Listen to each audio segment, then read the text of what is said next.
at last, or at least its leader at the time, F.W. de Klerk, did have the courage, at the very least, to cross the Rubicon, because many opportunities had presented themselves before when this apartheid state could have done that, but just never got to do it. So the fact that F.W. de Klerk, had the courage to do it was something to be appreciated. But hey, politics is politics. Way we have come since then, Voyo. 20 years of democracy later, entering our 21st, about to hear from President Jacob Zuma deliver his State of the Nation address. And there's former President Thabo Mbeki, Mamzanele, having just arrived here in Parliament, making their way into the National Assembly chamber to hear from his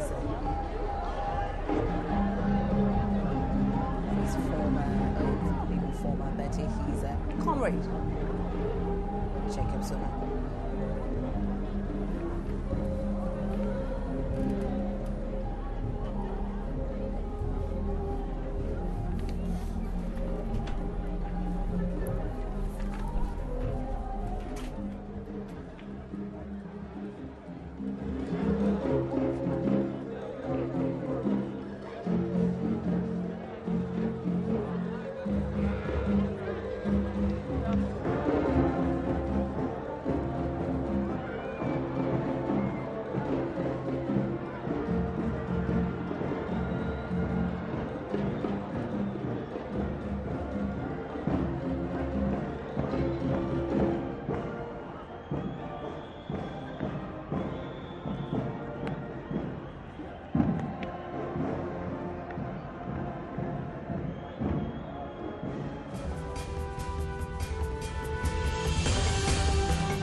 Oh, come on. Yes, exactly. In an hour's time from now, President Jacob Zuma will be delivering that all-important State of the Nation address. South Africans have spoken, they have said, they have spoken their minds, spoken about the sort of things that they expect him to talk about. And chief, among those things, no prizes for guessing. Is it ESCOM? It's ESCOM. It's topping the list of things that people would really want the president to speak about. And there are a number of things that the president is expected to discuss today when he takes to that podium. His 8th State of the Nation address is what he will be delivering today. And as I've mentioned, if you've just joined us, thank you so very much for tuning in. But we have been chatting a little bit before you came along, and we were talking about the fact that this is, of course, President Jacob Zuma's State of the Nation address that culminates, or closes, if you may, the 20 years of democracy that we have celebrated. And the next one that he'll be delivering will be forecasting the next decade of our democracy. Topping the list, as Voyo has said, will be ESCOM, but we do also expect him to speak about issues of infrastructure development. We do expect him to speak about the economy, very important as well. But what's happening at the moment, let's bring you in. We know that some dignitaries have started arriving. Former President Thabo Mbeki with his wife Zanele was here. The last time we saw him, Voyo, here in Pali was when? Back in 2009? A long time ago indeed.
the chairperson of the National Council of Provinces, Mamthandi Modise, and also Balega Mbete.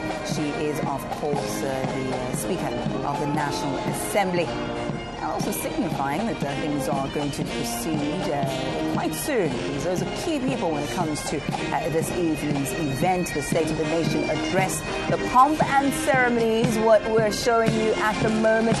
We have a band playing here just behind us, so not the one you're seeing on screen now, but the military band playing behind us. We have a number of ordinary citizens of South Africa. There was a youth group, I believe it was a moment or two ago, and that public participation key to the State of the Nation address. It was a bit of a legacy that was left to us by Nelson Mandela when he made sure that we involve ordinary citizens in the State of the Nation address, and in the imbongi, or the praise singer, another key element that was passed on by Nelson Mandela, just to make sure that we keep things a tad bit, shall we say, African. A lot of this pomp and ceremony derive from the Westminster system, but to just make sure that we have a little bit of Africanism, should I call it that? Nelson Mandela made sure that we have that public participation, and that civil guard you can see there, deriving of school kids, and as I mentioned, the Imbongi. And the Imbongi, quite significant this year, will be a woman for the very first time. We're making sure that we're also being felt. Our presence is being made known when it comes to that. Yes, but I'm looking forward to that. She's hailing all the way from Limpopo. Yeah, but do remember, Parliament actually has a good record. You recall, Freni Chinwala and Balega Mbete were speakers and deputy speaker respectively, like right from the beginning. Lots of women who played leading roles in committees, how committees were structured. So Parliament hasn't done badly as an institution in affirming women. And I guess it's another sort of feather to in the cap of Parliament to have a woman in Mbongi, albeit for the first time. Yeah, true. And we just saw some visuals of Balega Mbete, the Speaker of the National Assembly, standing next to there, the chair of the NCOP, Thandi Modise, and they'll both be presiding over the proceedings today. It is a joint sitting of both houses, and we can see that in the fact of some visuals that we brought you a little bit earlier, where there are extra chairs in the center of the chamber of the National Assembly. That's to accommodate the members of the NCOP so that they can be part and parcel of the proceedings today. And I'm not sure if it's the first time or if it's something unusual, but I do remember the Speaker of Parliament making note of the fact that the NCOP will also be participating in the question and answer session that will be taking place, I believe, on the 17th or so, when President Jacob Zuma will then be debating the State of the Nation address. It's only fair. This is a joint sitting of both houses, so it makes sense for them to debate, the State of the Nation address jointly. Helicopters you can see flying up above Parliament and Parliamentary Precinct. The area has been designated a no-fly zone for commercial aircrafts and those that are not part of this proceedings today. And you can imagine why, Vuyo. We not only have members of the executive here today, the legislative arm, but also the third arm of government, the judiciary. They're all here today, also accompanied by eminent persons, not only from the 9 provinces, but also from further afield as well. So it is quite a significant occasion, and it's very fitting. And we're seeing the First Lady there of the Republic of South Africa, Makumalo, in a beautiful, beautiful golden, is that green dress that we're seeing there, and lovely, is fascinated there, gold fascinated there. Among those who have come through already just before Makumalo, we saw former President F.W. de Klerk. We mentioned former President Thabo Mbeki in the opening of the show. We also saw members of the Democratic Alliance. We were dressed in interesting attire. Yes, they were dressed in black. Change of heart, I suppose, because they did, up until the last State of the Nation address, they too were dressed into the nines. They too would strut their stuff, showing off their dresses and suits and so on. But this time around, singing, of course, a different tune. Singing a different tune. Another one of our First Ladies arriving. I think the beige or the gold is a beautiful colour to have come in there. She's also wearing something quite similar there. very difficult to tell from my monitor at the moment. Perhaps if I turn my head clockwise, I'd be able to see exactly what's going on there. Just embracing the chairperson of the NCOP there. Also, just to her right, I suppose, will also be Mamabale Gambete, the Speaker. And then to Mamabale Gambete's right, we see there the Secretary of Parliament, also among those who are receiving guests and dignitaries this evening.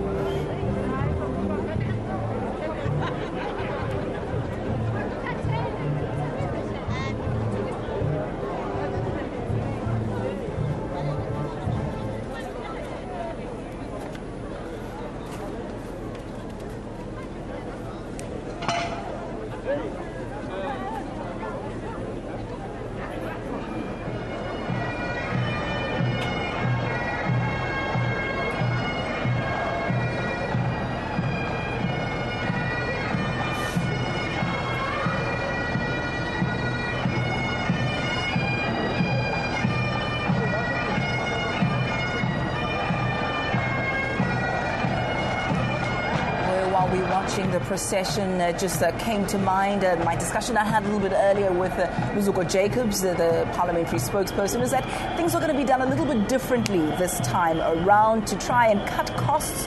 The State of the Nation address, all the proceedings will be happening here at the parliamentary precinct. So as in previous occasions, after the State of the Nation address, the dignitaries would then be ferried off to a different location, and that location would have to be paid for, of course, by Parliament, and that would also include the transportation costs and the logistics thereof. So to cut corners, because we are making sure that belt tightening is adhered to make sure that the costs are reduced, all the proceedings, the reception will take place here in the parliamentary precinct. So after the State of the Nation address, the dignitaries will be sent to various, shall we call them, catering halls. They will be divided not because of any standard or class, but just to make sure that costs are cut. Also, the entertainment this year will not be your established brands that can cost an arm and a leg, but it will be community projects. Your high school learners will be given an opportunity to showcase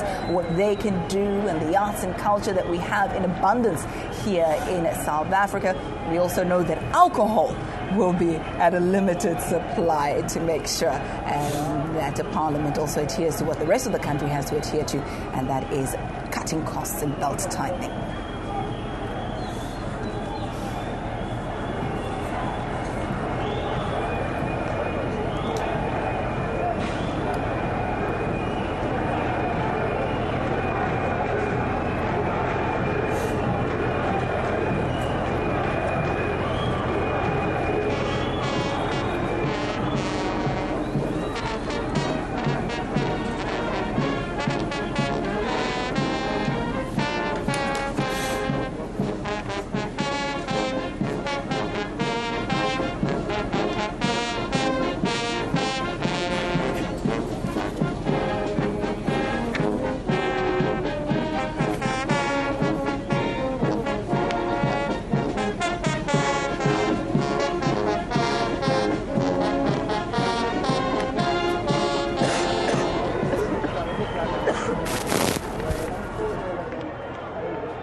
evening to you once again. If you've just joined us, we're coming to you live from the parliamentary precinct in the mother city. And all eyes will be on this particular occasion today. President Jacob Zuma State of the Nation address. We are seeing the premiers coming through in their numbers. Ace Magashule, Free State Premier, is there as well. We're seeing the Premier of the Eastern Cape. He's up first. Then Ace Magashule, the Premier there. Thereafter, it's David Makura, the Premier there of the Gauteng province, and they're all there. We're seeing the likes of Mr. David Mabuza. He is, of course, Premier of Mpumalanga. We're also seeing a Premier there of Limpopo. Mr. Senzo Mkhunu, the Premier of KZN, is also amongst them there. And that is because the time now is 18:25. So the processions from the Slave Lodge or the gates of Parliament leave in the following order. We have provincial premiers, as you can see now. There's Premier Helen Zille as well. The last there coming in just before Premier Helen Zille. Supra,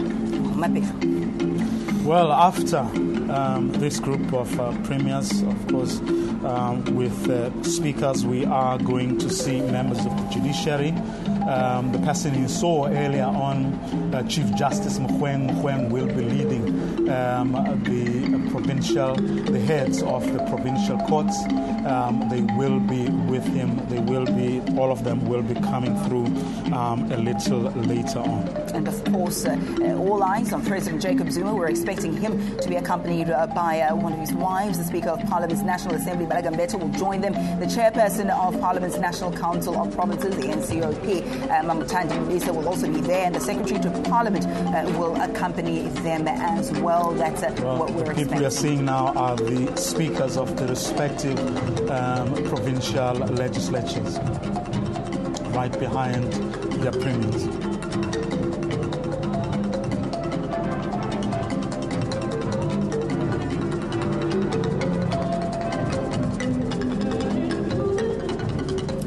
These are the speakers of the various provincial legislatures. And I just wanted to jump right in there. I'm seeing the smiles and waves from the speakers. Nokolo Kivit is among them from the Eastern Cape. Also from the Free State, Isizwe Mbaloji is acting in the acting capacity there. And Ntombi Mekwe is from Gauteng, the speaker there. Another speaker, this one from KZN, Lydia Johnson, Miriam Ramadwa, the speaker there from Limpopo. And then we have from Mpumalanga, Thandi Shongwe, Kenny Muimang is the speaker there from the Northern Cape. In the Northwest, we have S.R. Janji and Shana Fernandez, the speaker there from the Western Cape. And the visuals you're seeing now, though, the premiers still. And in purple, shimmery purple, we have there the Premier Sylvia Lucas from the Northern Cape. You saw her there.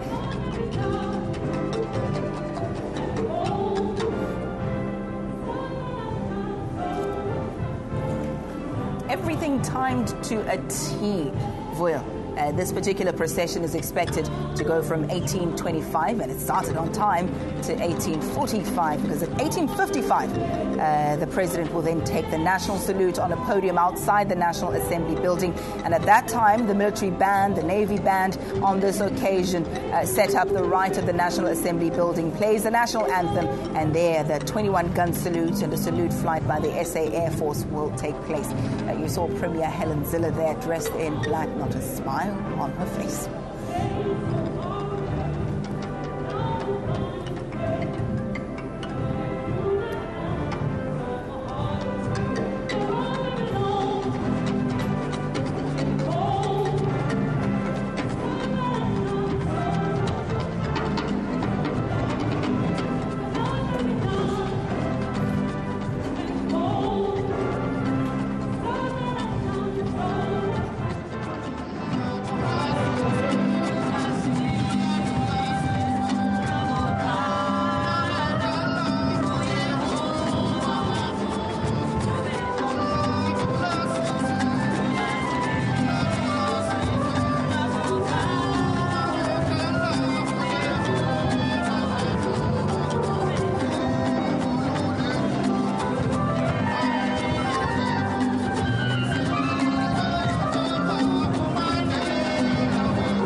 Thousands of journalists, as you can see there, converge here in their numbers.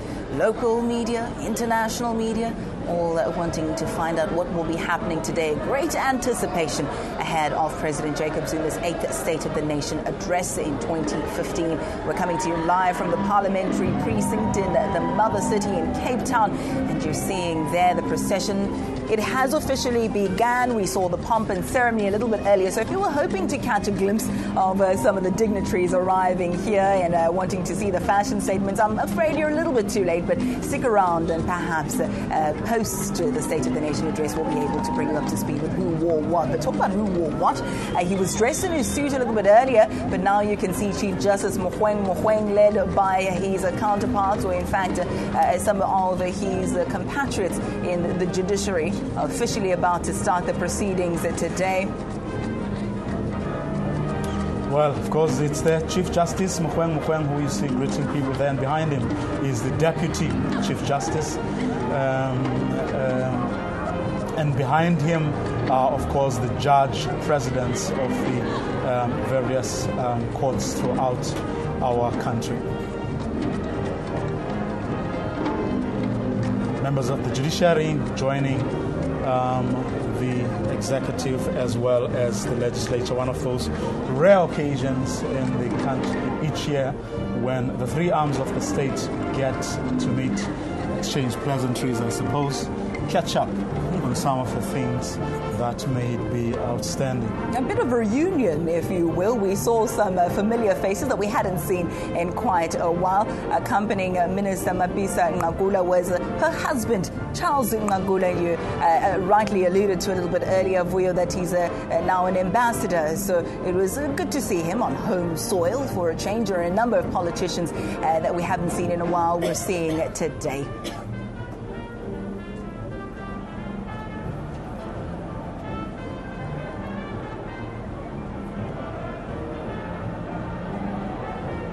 If you're wondering who they're smiling and waving to, other than the media and the journalists and the cameras that are there, a host of civilians. That public participation, quite crucial when it comes to the State of the Nation address, and that was a legacy that was passed down to this event by Utata Nelson Mandela, wanting to make sure that ordinary South Africans can also participate today. And he also tried to bring in a bit of an African flair by incorporating an Mbongi to come and grace the event. The praise singer this year, for the first time, will be a female, a woman who hails all the way from Limpopo. And also some of the entertainers today along the procession route from Slave Lodge to the National Assembly buildings. They are the Ama Ambush, Cape Town-based group specializing in African marimba. They've actually won prizes in competitions such as the National Marimba competition held in Johannesburg. They've also received a cultural award from the Western Cape provincial government. They've toured the likes of Argentina, Germany, Italy, and the United States of America. Well, that artwork of Walter and Albertina Sisulu, a fairly new addition to this precinct as Parliament and, of course, the state sort of continue to change, the symbols and the imagery, the public imagery that we're seeing. First, it was Nelson Mandela's bust right in front of Parliament, and not too long ago there was this edition of Walter and Albertina too. We're talking about changes and addition. I'm not sure if you can see the high-tech equipment in front of the members of Parliament there. There's computer screens. Speaking to President Jacobs, the spokesperson of Parliament, a little bit earlier this week, he said that this is all in an effort to make sure that Parliament runs effectively and making sure that they have a low-carbon footprint as well. They don't want to be killing trees, as it were, with all the paperwork, but it will also help the MPs to research whatever topic that they need to check up on, perhaps the legislation where they need to operate efficiently and effectively. Also the cameras that have been reinstalled there to make sure that the viewers get the most out of the broadcast experience and know exactly what's happening in the National Assembly chamber. It was actually interesting. I mean, I was even saying something about those computers, whatever you call them, were sort of quite power efficient. In other words, even if electricity goes off, they do stay on, and those people can. Yeah, the MPs can continue That's using quite right. That's quite right. And you know how robust debate can be in Parliament, and perhaps you want to check up on a fact, you might want to use those. They'll definitely come in handy.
Well, if you just joined us, you're watching a live broadcast.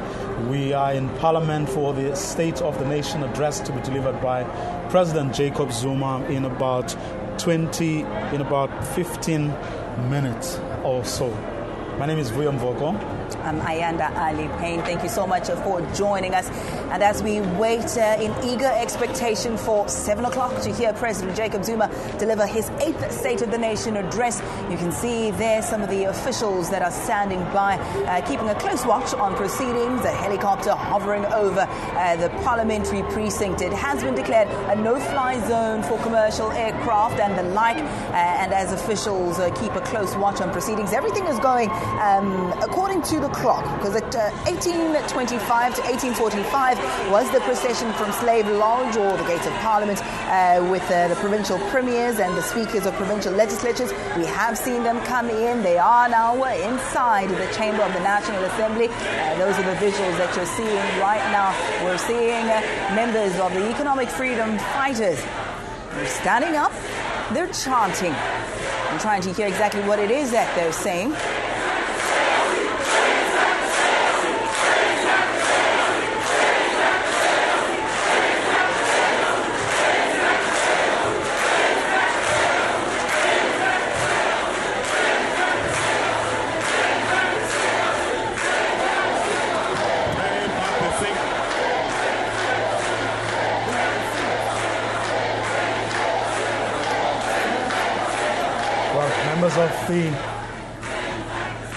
Members of Parliament chanting the names of their own parties, the ANC MPs chanting ANC, EFF MPs chanting EFF. So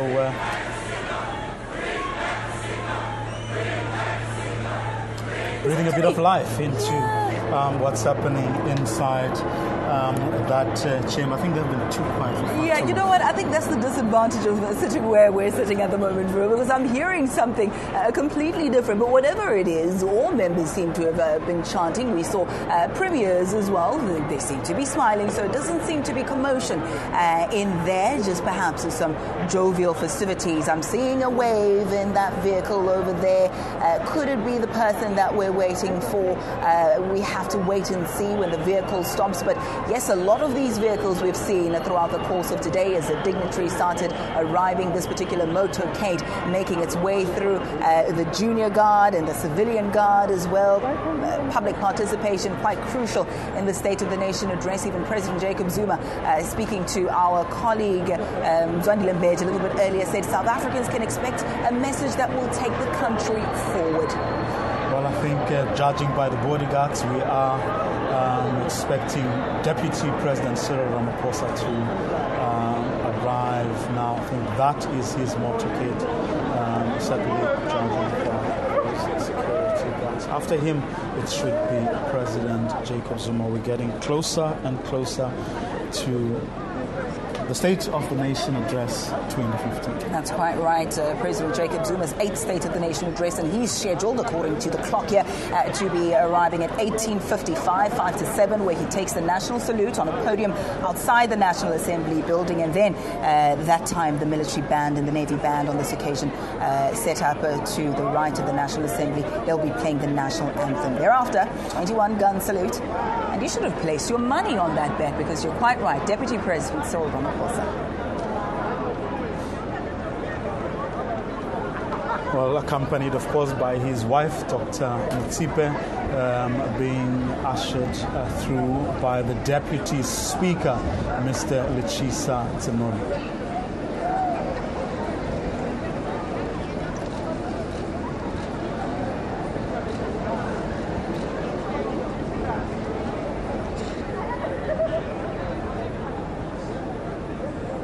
In a short while, the President, too, should be coming through and stand at the podium just outside the National Assembly, from where he will, of course, take the national salute.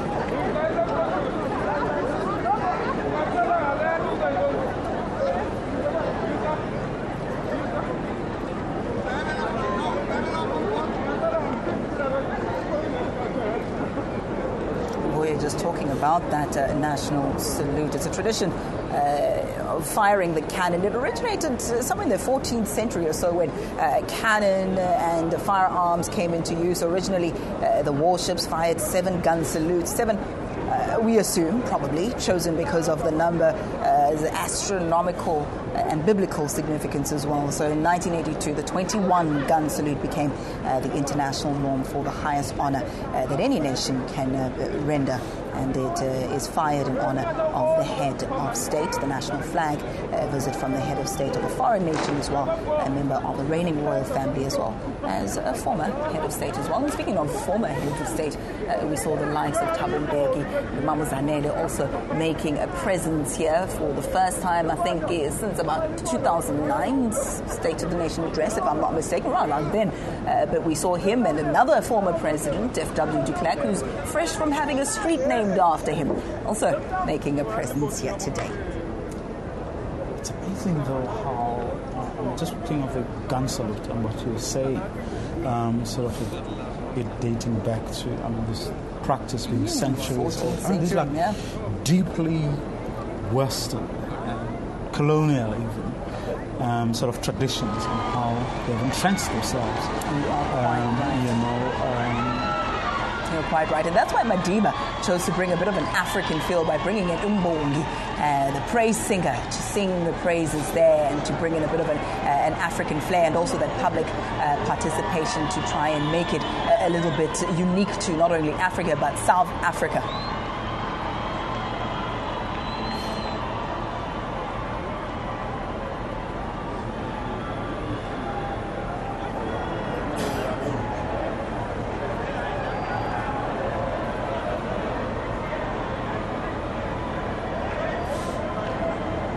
I'm not sure if you are a betting man, but as I said a bit earlier, your bet was quite right that was Deputy President Cyril Ramaphosa.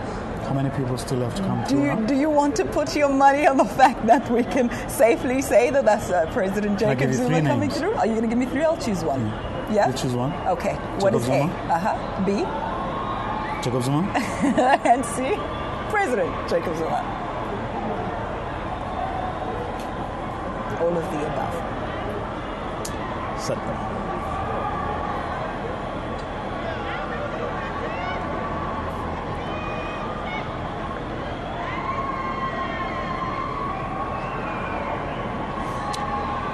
Well, the military band, the Navy band will be playing the national anthem, and President Jacob Zuma will be taking the gun salute and the salute flight, of course, by the South African Air Force.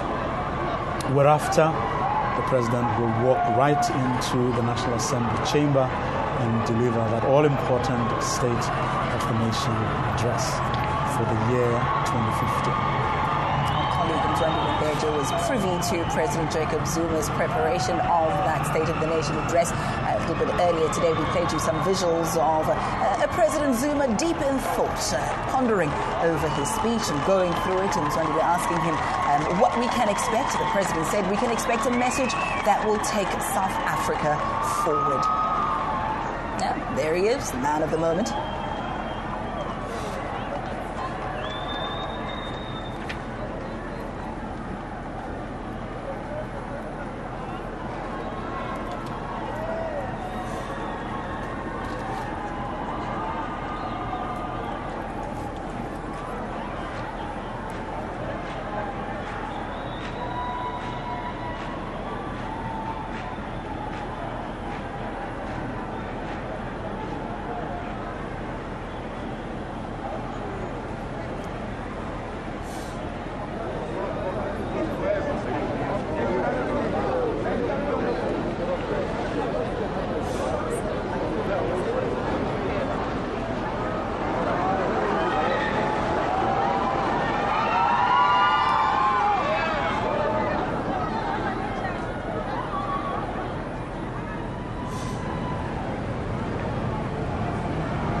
have it, the head of state, President of the Republic of South Africa, Jacob Zuma, has now arrived. He's starting to make his way to the National Assembly chamber. He's accompanied by his wife, Utobeka.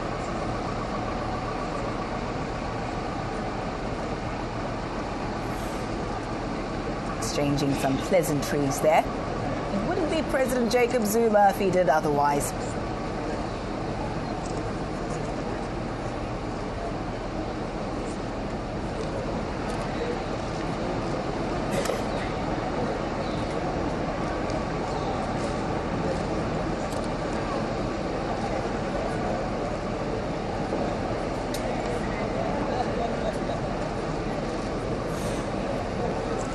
Behind President Zuma and his wife, we can see the Speaker of the National Assembly, Malagambete, as well as the Chairperson of the National Council of Provinces, Thandi Modise. Now, because this is a joint sitting, both of them will be presiding over the proceedings today.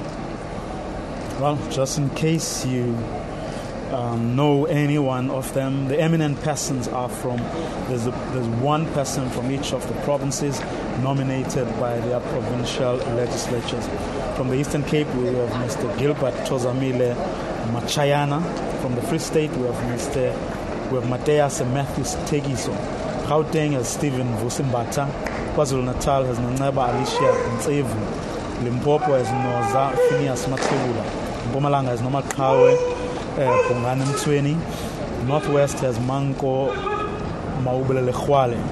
Northern Cape has Clement Kishibang. Western Cape has Philip Bam. Walking past that new addition in the parliamentary precinct there, the statue of Dada Usisulu and Mama Albertina Sisulu. That is, as you've mentioned, one of a number of features that have been introduced.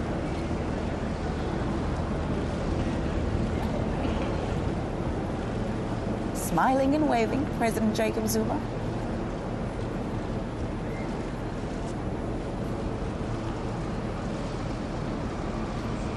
You know, Vuyo, you read out the names of the eminent persons, one from each of the 9 provinces. We also have this year, for the first time, a woman praise singer who will be ushering President Jacob Zuma there and singing his praises.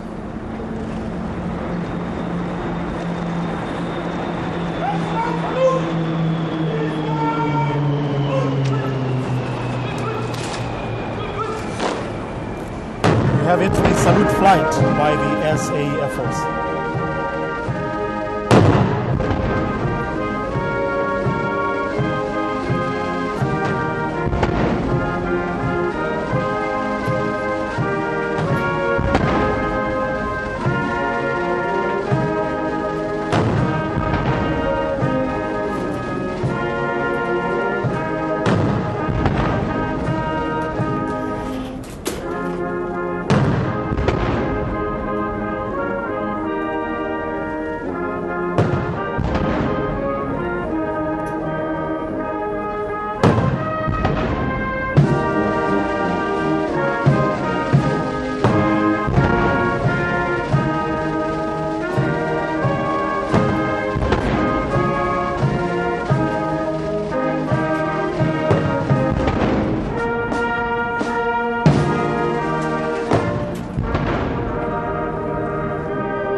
the National Council of Provinces, the President of the Republic of South Africa. Our woman.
Zuma mucholosi.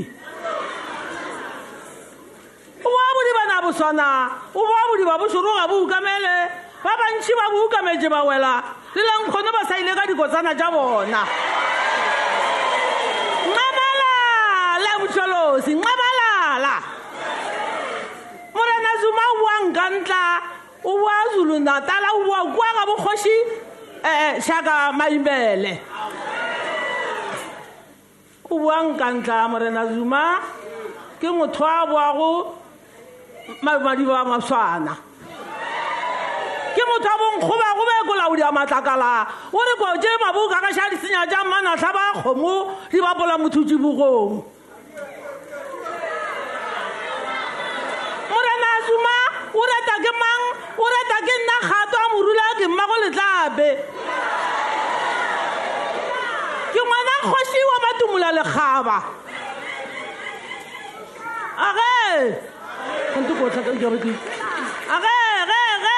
o buang ka ntla ba re nqabalala motšholosi nqabalala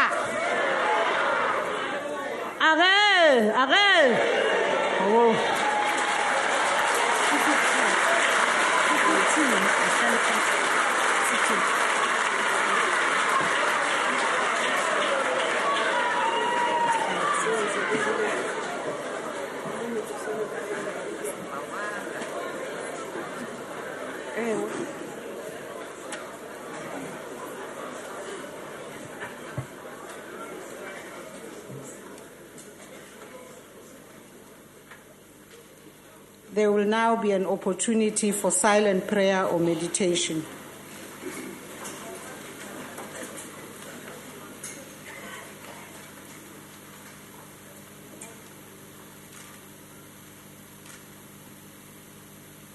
Please be seated.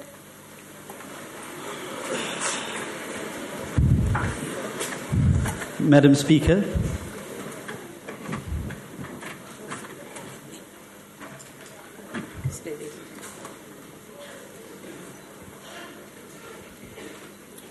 Yes, Honourable. Madam Speaker, I rise on Rule of Order 14S to draw your attention to the fact, Madam Speaker, that the cell phone feed has been jammed. A device has been installed in the Assembly. I would submit to you, Madam Speaker, that this is in direct violation of Section 59(1)(b) of the Constitution.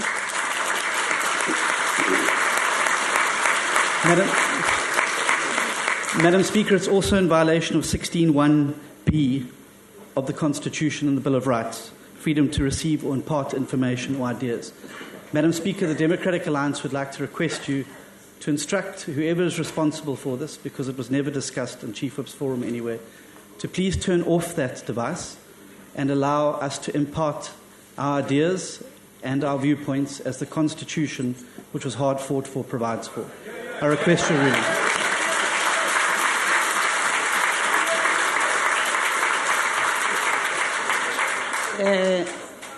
We will make sure that the Secretary follows up on that issue. Honourable Speaker. Honourable Speaker. Honourable Maimane. Thank you, Madam Speaker. can I request that we want South Africans to hear ideas. We want to hear them the State of the Nation address. We simply cannot proceed unless we disconnect that blocking device. We want to allow, if you rule, Madam Speaker, that we must proceed with that blocking device on, we will challenge that ruling in Parliament, and if it needs be, we will take this Parliament to court, because that's unacceptable, Madam Speaker.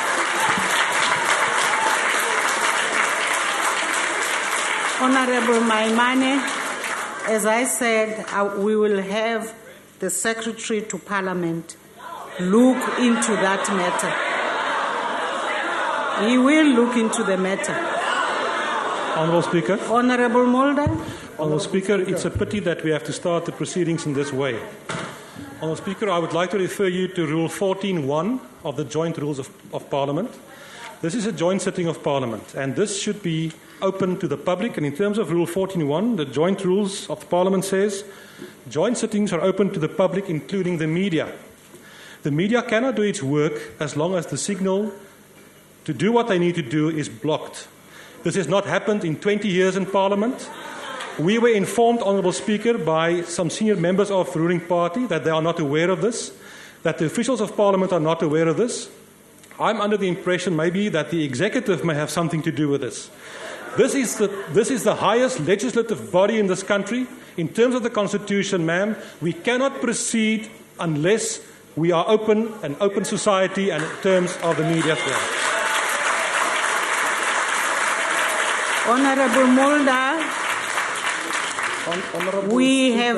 we have said that we are instructing the Secretary to look into the matter. Honourable Speaker and Honourable Shibambu, while I am on the floor, can you please take your seat? Are you going to note me though? Take your seat. Please note me immediately you finish that, because Honourable I want to give a concrete proposal in terms Honourable of how we Shibambu, I am talking. While I'm talking, you take your seat. Please note me after that. Secretary, can you follow up on this thing?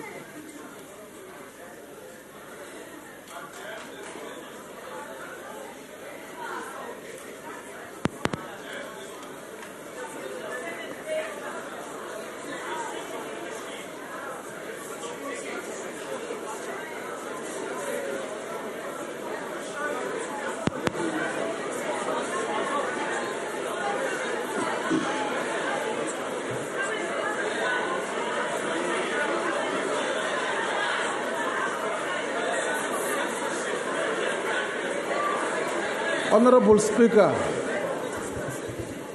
noting that now you're not talking, may I please be allowed to talk and propose that we agenda house until we have dealt with this situation, and then we can be able to come back and continue under tolerable conditions, not under the current circumstances. I've made a proposal, Speaker, and Chair of the NCOP.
Honourable members, we are just waiting for the Secretary to come back and give us a response.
Honorable Speaker,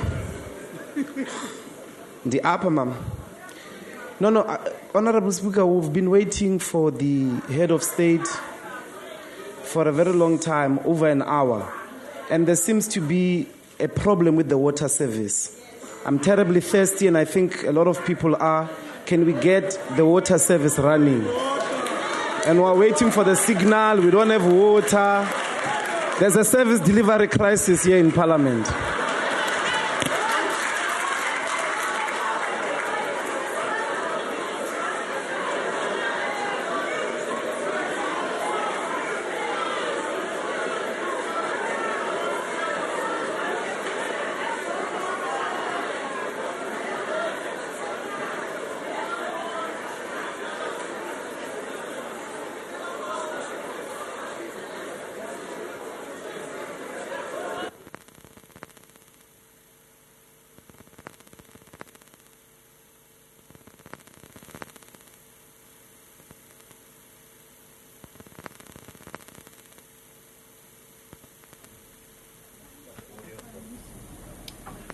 Okay, well, if you've just joined us, we have lost our audio for the time being. But in case you missed it, it all started with the DA Chief Whip standing up, rising on a point of order, saying MPs inside the chamber, there was no signal, and asking for the Speaker to instruct whoever may have done that, assuming, of course, that someone did it deliberately, that to bring back the signal. A short while ago, you said you heard MPs shouting, "Bring back the signal," and of course, it got.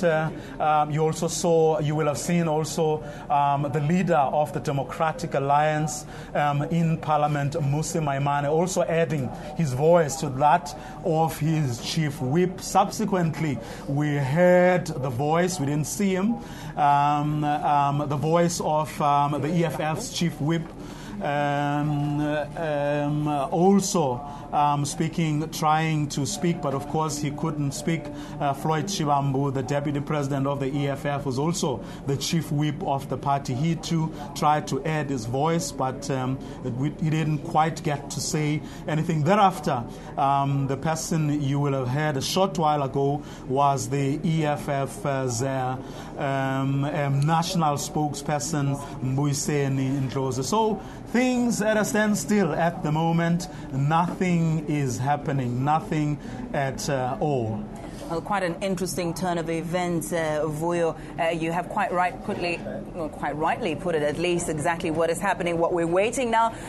We heard from the National Assembly Speaker, Mambaleka Mbete, saying that she has instructed the Secretary to Parliament to look into that matter. The Democratic Alliance, dressed in black, saying that there is some sort of jamming device that's blocking the signal. And thereafter, we heard, of course, the chants bring back the signal. We're waiting right now because we are anticipating the Secretary to Parliament to look into that and see whether or not there is some sort of jamming device that is in place. And that's why we're stalling at the moment. We just saw the National Assembly Speaker Mambaleka Mbete was being briefed by one or two officials around them. She's, of course, sitting next to the NCOP Chair, Thandi Modise, because it is a joint sitting today. Both of them are presiding. We're going to go back to Parliament because we do believe that we've re-established that audio feed. Let's go back to Parliament. All right, now let's go back to Parliament. Yeah. Let's try and see if we do have that audio back up in Parliament. Nothing much seems to be happening at the moment, so it's probably just as well. Well, no audio still, but as Ayanda was saying, the Speaker did instruct someone, the Secretary to Parliament, to have a look and speak to whoever may have put a jamming device, if that allegation is true. We're all waiting to see what the outcome of that is going to be. Mbuyiseni Ndlozi, as you said, the last person to have stood up to say something before that signal cut, very tongue-in-cheek, saying not only is there no signal in there, but there's no water. He was being very smart, I think, saying there is some sort of service delivery crisis in Parliament. I think he's just a little bit thirsty speaking about that at the moment. As you can see, a lot of anticipation. that we are expecting to hear President Jacob Zuma take to the podium and deliver his 8th State of the Nation address. As we, of course, all know, nothing like this has happened before. And that's why it's quite interesting, Vuyo, because both Baleka Mbete, the National Assembly Speaker, and then we're seeing Musi Maimane. He stood up a little bit earlier, raising a point of order there, as you said, alluding to the fact that there is some sort of jamming device in place there and saying we cannot proceed, we simply cannot proceed until that is rectified. But before I finish this train of thought, let me go back to what I was saying. Both Baleka Mbete and Thandi Modise, the Speaker of the National Assembly and Chair of the NCOP, respectively, when asked about any points of order that could potentially be raised, said that they would look into the matter and apply the law, also make sure that whatever precedent has been made will be followed regarding this, and also whatever is deemed fit at the time being will be adhered to. But the problem is, as you rightly put it, there is no precedent. What do you do in a situation like this? I suppose we wait and see. Certainly, we did speak to the Deputy Speaker a short while ago, just before, in fact, when we started this broadcast after 5 on Channel 404, and a point he made again was that there is no precedent. There was no precedent for what the economic freedom fighters were contemplating doing. So it was a bit of a problem in that they didn't quite know, but he did believe that the MPs would be persuaded to do the right thing, and the right thing, certainly from where he sat, was to allow the president to speak. We, of course, are waiting, just in case you're wondering why we talking. We have lost the signal. We don't have audio from Parliament. We don't know what has happened. We are hoping to re-establish that audio. Oh, there we go. We've got the speaker back. Secondly, the water is coming. Honourable Speaker. Honourable Mulder. Honourable Speaker, I take note of the report on behalf of the Secretary, but this is a very serious matter, and I want you to inquire after this meeting from the Secretary who was responsible for this breach of the democracy of this country. The Secretary will indeed look further into it. Honourable members, the President has called this joint sitting of the National Assembly and the National Council of Provinces in terms of Section 84(2)(d) of the Constitution of the Republic of South Africa, read with Joint Rule 7(1)(a), in order to deliver his State of the Nation address to Parliament. I now call on the Honourable the President to address the joint sitting.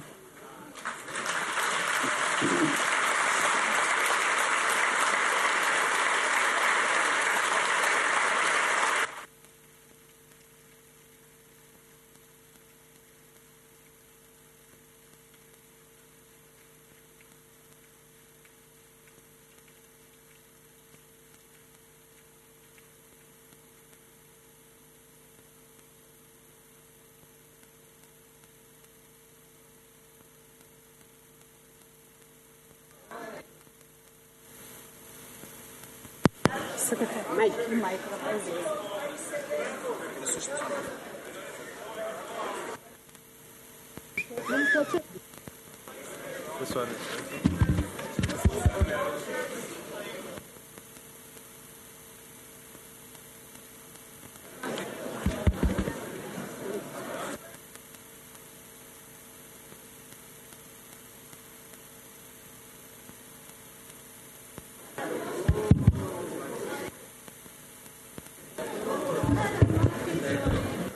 Is that mic working?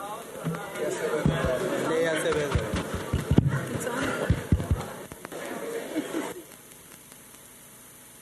on.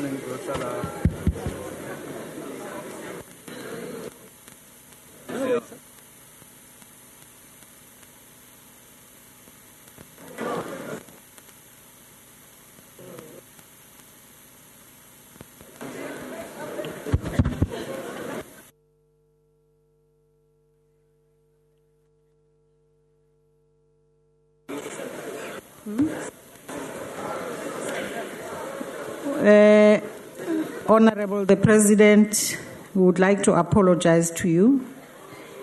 These are some of the glitches we are experiencing because of the withdrawal of labor by some members of NEHAU. But we're checking on the mic from upstairs where it's normally operated.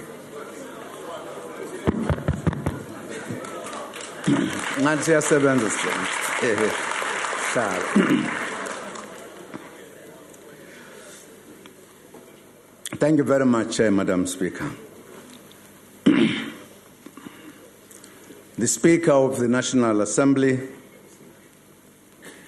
the Chairperson of the National Council of Provinces, Deputy Speaker of the National Assembly and Deputy Chairperson of the NCOP,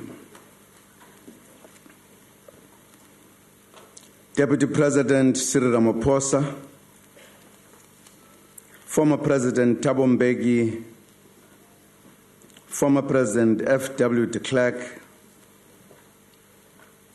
Chief Justice Mogoeng, and all esteemed members of the judiciary, the Vice President of the Pan-African Parliament, His Excellency Mr. Roger Kondo Dang, the Speaker of the National Assembly of the United Republic of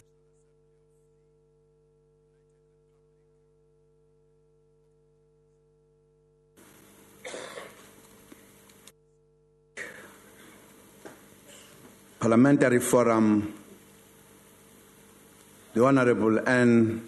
Makinda, the Honorable Ministers and Deputy Ministers, Premiers and Speakers of provincial legislatures, Premiers and Speakers, Chairperson of South provincial legislatures, the heads of Chapter 9 institutions of South provincial legislatures, Chairperson of the National House, traditional leaders, Chairperson of former Speaker, traditional leaders of the National Assembly, former Speaker Dr. Freni Chinwala, traditional leaders of the National Assembly, former Speaker Dr. Freni Chinwala, Your Majesties, Kosi Keru Freni Chinwala, Your Majesty Mulasehi, Kosi King Tony Peter Mpepu, Kosi King Ramapulan Peter Mpepu, Kumtani Ramapulan Mpendulo, Zalonke Kumtani Ramapulan Mpendulo, invited guests, Zalonke, members of the diplomatic corps, honorable members, fellow South Africans of the diplomatic corps, honorable members, good evening, Sanbonani, Molweni, honorable members, good evening, Peri, Sanbonani, Molweni, Tumelang, honorable members, good evening, Peri, Sanbonani, Molweni, Rochalang, honorable members, good evening, Peri, Quinans, Molweni, Rochalang, Imategwa, good evening, Peri, Quinans, Molweni, Rochalang, Imategwa, Chin, Quinans, Kois, Rochalang, Imategwa, Chin, Quinans, Kois, Rochalang, Imategwa, Chin, Quinans, Kois, Rochalang, Chin, it's not Chinese, it's a South African language. Yes. It's not Chinese, it's a South African language. Yes. Madam Speaker, Madam Chairperson of the NCOP, I would like to thank the officers for the opportunity to address the nation. Yourselves, the presiding officers, for the year 2015 marks 60 years of a historic moment in our history. Year 2015 marks 60 when South Africans from all walks of life adopted the Freedom Charter in 1955 in Kliptown, Soweto. They declared, amongst others, that South Madam Africa Speaker, I belongs rise to on a all who point live of, in it, a question of privilege. black and white, and that no government can justly Madam claim Speaker, authority I rise in terms of unless Rule it is 14C. based Can the I be Honourable on the will President, of all Honourable the people. President, I'm sorry to interrupt your speech. If the President would not mind just taking a seat so we can listen to this Honourable Member's point of order. Thank you. Madam Speaker, I rise in terms of Rule 14C of the Joint Rules of Parliament 6th edition, the Parliament of the Republic of South Africa, on a question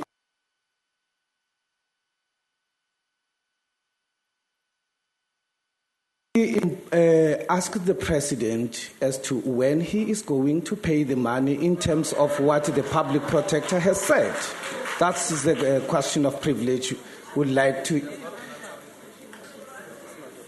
And accordingly, since he has not been answering question, we hope today he shall answer that question. I thank you. I would like to remind you, Honourable Member, that a point of order must relate to a point of procedure concerning the current proceedings. As you know, today's sitting is convened for a specific purpose. That purpose is for the President to deliver his annual address to Parliament. Members will have an opportunity to debate and respond to the address by the President at the sittings scheduled for next week, including raising any related matters. So this is not a question session. The Honourable the President can resume. Madam Speaker, I rose on a question of privilege, not a point of order, but of both. So the issue of point of order, you have addressed it, Madam Speaker. The issue of the question of privilege, can the question be answered, Madam Speaker, or be told that it is in the speech that he is going to tell us when is the money being paid by EFT, cash, or e-wallet? Thank you. Honourable members should be aware that each house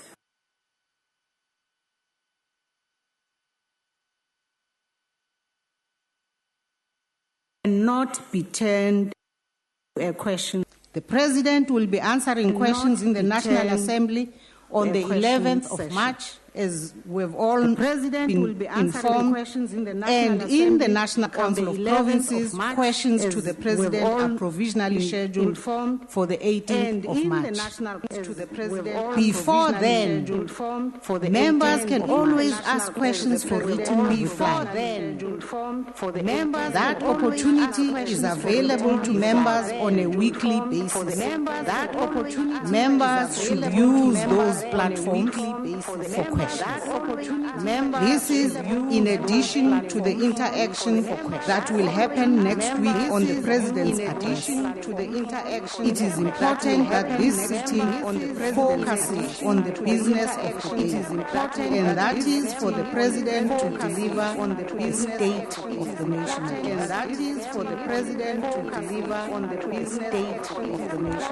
Madam Speaker, I rise on Rule 14, Section C and F. I rise on Rule 14, joint sitting of rules, Section C and F. I rise on Rule 14, joint sitting of rules. We also view that the question deserves an adequate response. And we also view that we call upon the collective, this House to apply its collective memory to recall that the President has debated to come and answer questions.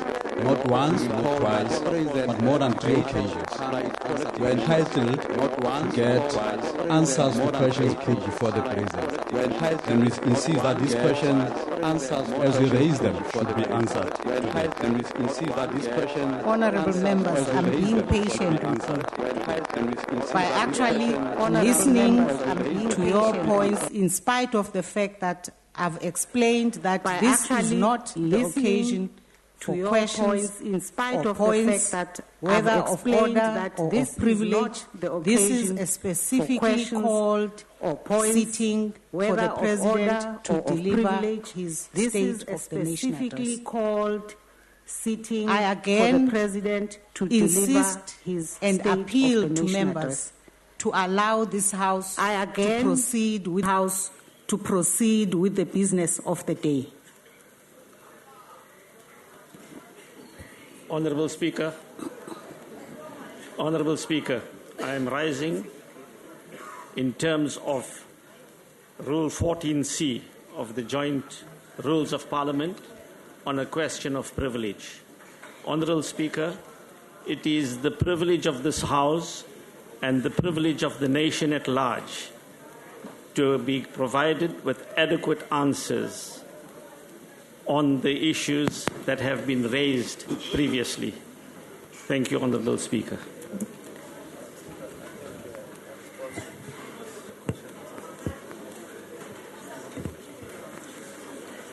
Honourable members, if you insist on this approach and keep raising questions, even after I have explained to you not once that this joint sitting is not meant for any of the issues you are raising. As I said, not a point of order, not a point of privilege, no questions are the business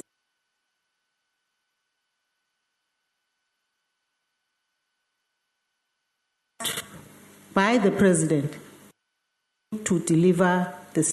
And the people of South Africa are waiting to hear.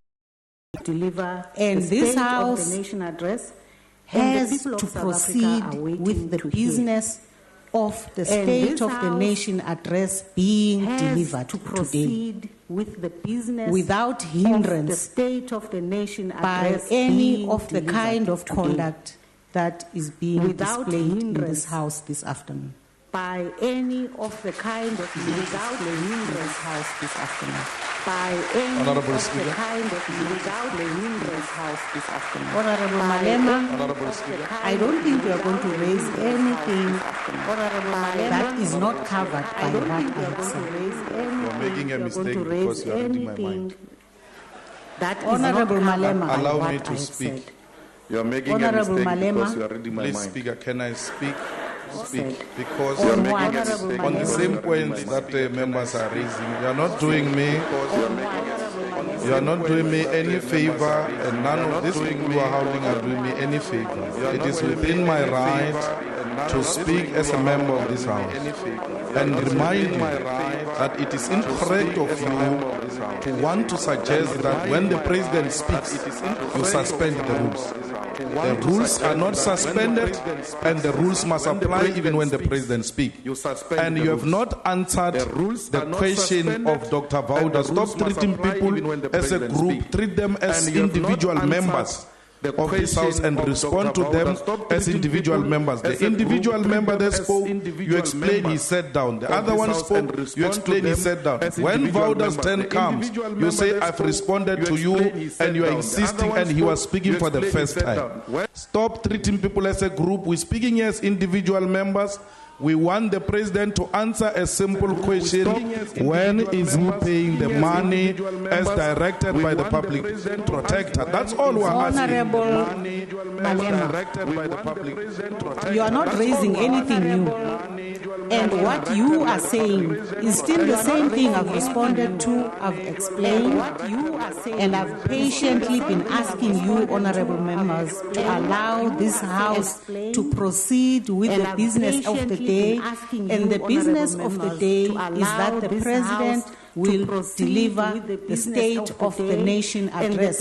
And I am not allowing any other member the State of to the Nation raise address. any And other I point am not of order. allowing any other member I am not allowing you, honorable raise members, any other point of because order. I have explained to you that you are actually abusing. Which rule are you using, my honorable Speaker? Which rule are you using to deny members to raise a point of order? They are protected by the rules. I am now. You cannot be emotional about Honorable it. Point us the rule which gives you powers to deny us point of Honorable orders. Malema, I now have to ask that you leave the chamber. Honorable Speaker. I ask that Honorable Malema, you leave the chamber because it's clear that you are not prepared to cooperate with us. Honorable Speaker, can you please assist us in terms of the rules of the joint? Honorable Shibambu,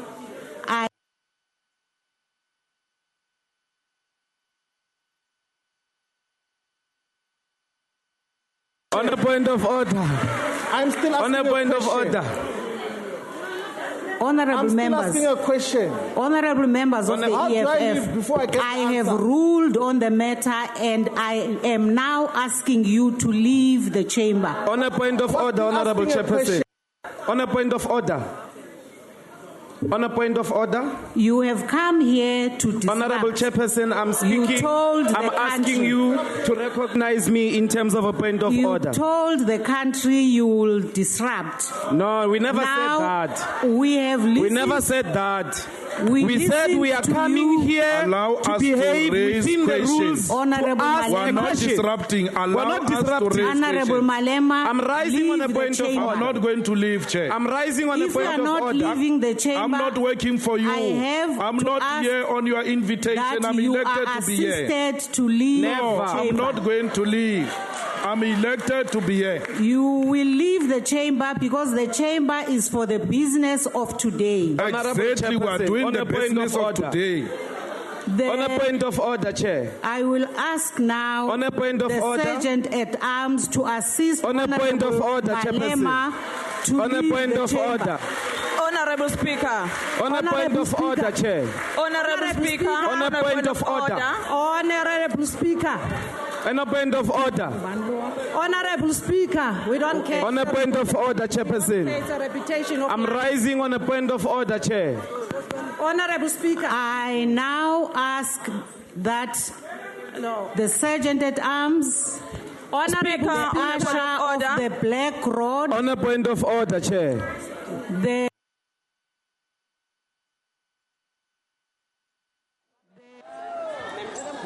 On a point of order, Chairperson.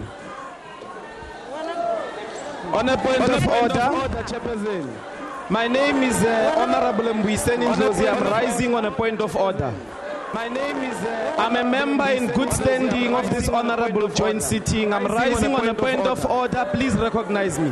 I'm a member in good standing. Chairperson of the session, Madam Speaker, can we be recognized? Honorable Ndlozi, Can I ask you must to also recognize leave me? the chamber. Why, Chairperson? Madam Speaker, I am asking to Honorable Speaker, you can't. Honorable Speaker, you can't leave the chamber. Honorable Chairperson, you are excommunicating us illegally. Honorable Chairperson, you are not a bishop. You are a speaker. Speaker. Honorable Speaker, you are not a bishop. I'm appealing to your conscience. I'm appealing to your conscience, Honorable Speaker. Please recognize us. Honorable Speaker, I'm rising in terms of Rule 14 Honorable Speaker, which says that it states that at a joint sitting, a member may only speak from a podium, except to raise a point of order or a question of Honorable members, you are not going to allow the state of the nation allowed to raise a point of order. I am asking parliamentary protection officers to please come in and take out the honorable members. Parliament, don't treat us like a stepchildren. We belong here. Honorable We want to Speaker, speak. we are appealing to your conscience. Hopefully, it still have revolutionary content. Allow us to speak. also order the security officers to please assist. But Honorable Speaker, we want to speak. Manana Speaker, ngikombela kupfuna. Manana Speaker, ngikombela mini langu santa pfuna ino swin'wana. Manana Speaker, santa pfuna ino swin'wana. Manana Speaker. Ujabulela umuntu omnyama ukuthi ashaywe acindezele omunye umuntu omnyama. Mini langu sale ngifuna swin'wana. Speaker, can I talk? Honorable Speaker.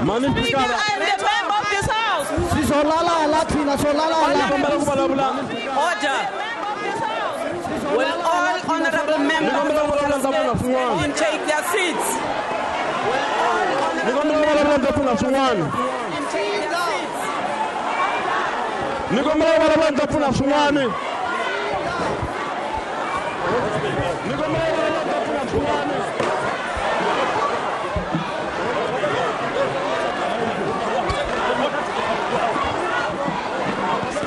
The security forces must come in terms of the Powers and Privileges Act.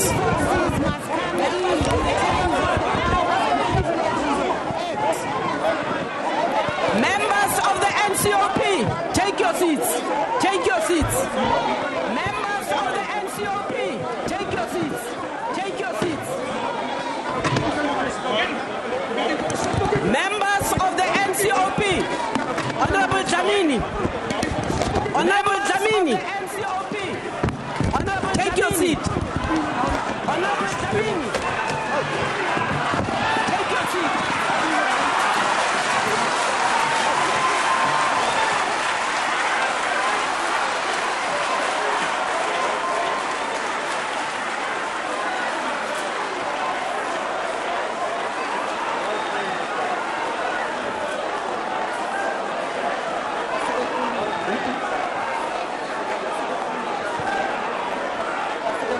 Honorable members. Honorable members.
Honorable Speaker.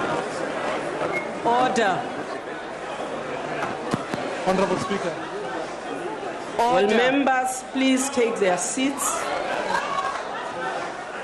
Will members please take their seats? Honorable Maimani, you are on what point of order?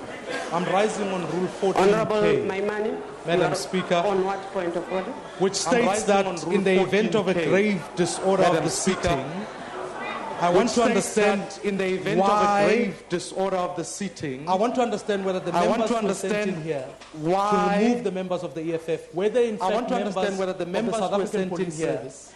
And if that be the case, whether in fact can I members request of the that South in African fact Police this Service, we cannot simply allow for police to be allowed to enter this chamber? It is a grave constitutional violation.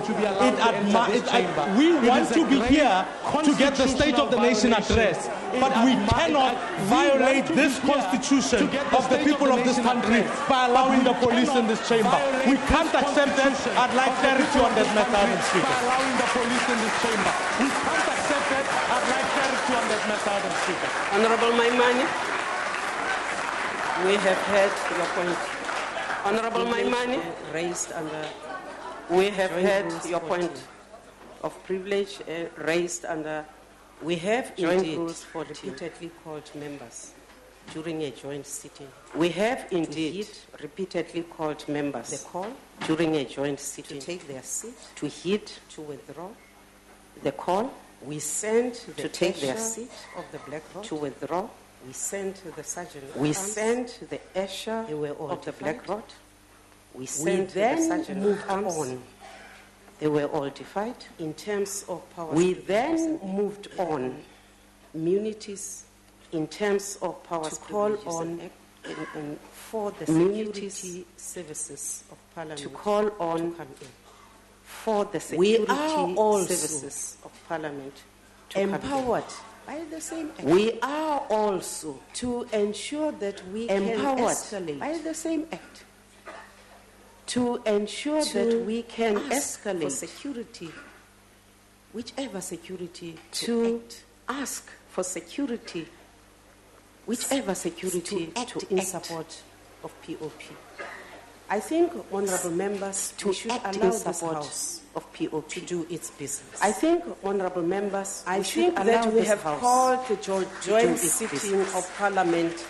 It I was not think even that we have convened by called the the Speaker and the joint Chairperson sitting of Parliament. of the Council of It was not Provinces. even It convened is by the Speaker convened and the in Chairperson terms of the of Council a of Provinces. request It is convened raised by the President in terms for a very of a specific request reason to come raised and by give the President the nation, for a very ourselves, specific reason and the to international come community and give the nation, state of the nation ourselves, and the I international think we should community be allowed, honourable the members, to state proceed of the nation with the address. business of today. I think we should be allowed, honourable members, to Madam proceed Speaker.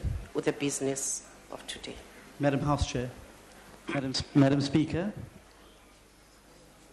Madam House Chair. And the Chairperson of the National Council of Provinces, not the House Chair. Madam, I apologize for the The disrespect. Chairperson of the Chairperson National Council of Provinces, not the May I House address Chair. you, ma'am? Madam, I apologize for the disrespect. The Thank you very Chairperson of much the for National the Council of opportunity. Provinces. May I address you, ma'am? Madam Chairperson, the Thank you very much Powers for the and Privileges Act opportunity. indeed confers powers on you Madam in that regard. Chairperson, But the no act Powers passed and by Privileges Parliament Act can indeed supersede confers powers on you in that regard. And I would like to refer But you, no act if I passed may, by Parliament to can Section supersede the 199(7) Constitution. of the Constitution. And I would like to refer And you, I'd like to read if I from may, it, Madam Chair, to Section Neither the security 199(7) services of the Constitution, nor any of their and I'd like members to read from may, it, Madam Chair, in the performance of their functions, neither the security services prejudice political nor any of party their interests members may, that is in the legitimate in performance terms of their the functions, Constitution, prejudice or be political party further in a interest partisan manner that is legitimate in terms of the Constitution, further in a or be partisan manner, further in a any partisan interest of a manner, political party. Yeah. Madam Chairperson, the Further Honourable in a Maimani partisan asked a manner, question. He wanted any to interest of a establish political from you party.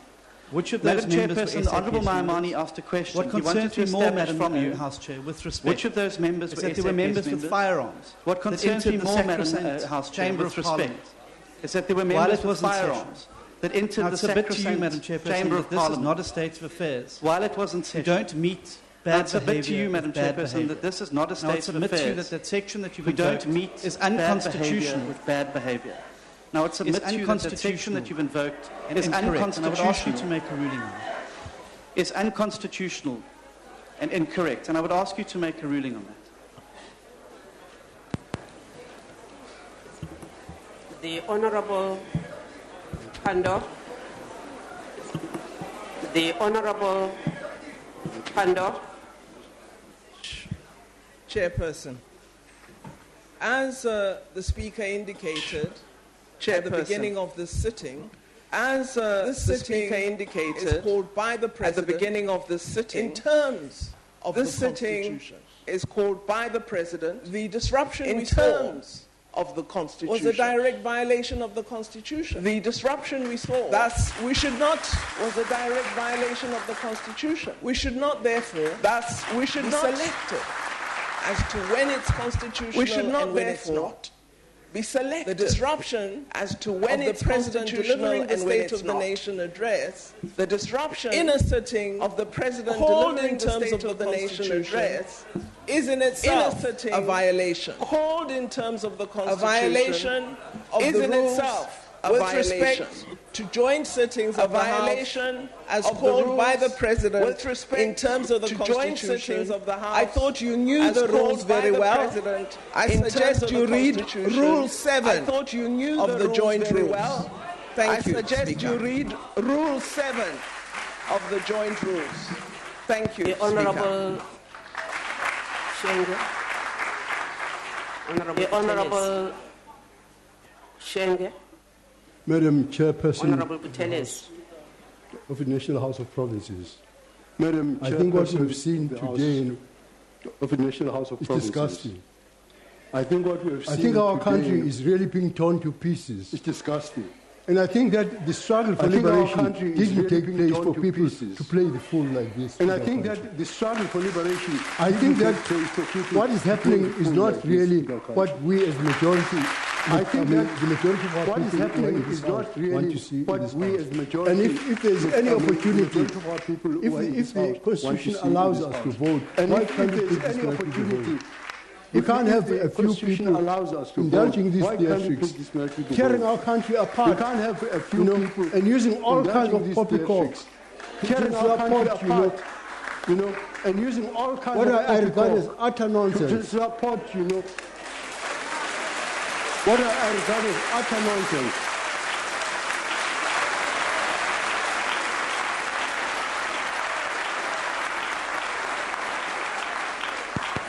Honourable members, it is understandable that we will react to what we have just witnessed. It is understandable that we will react to what we have just witnessed. When any incident, it is also understandable like the ones we just witnessed happens. When any incident like the ones we just witnessed happens, that we will react. It is something which the rules of this parliament. It is something which the voters anticipated would happen. It is something which the voters of South Africa did not anticipate. Let us agree that such incidents will not. Let us agree to happen again in our parliament. That such incidents will not. And let us then take lessons to happen again in our parliament.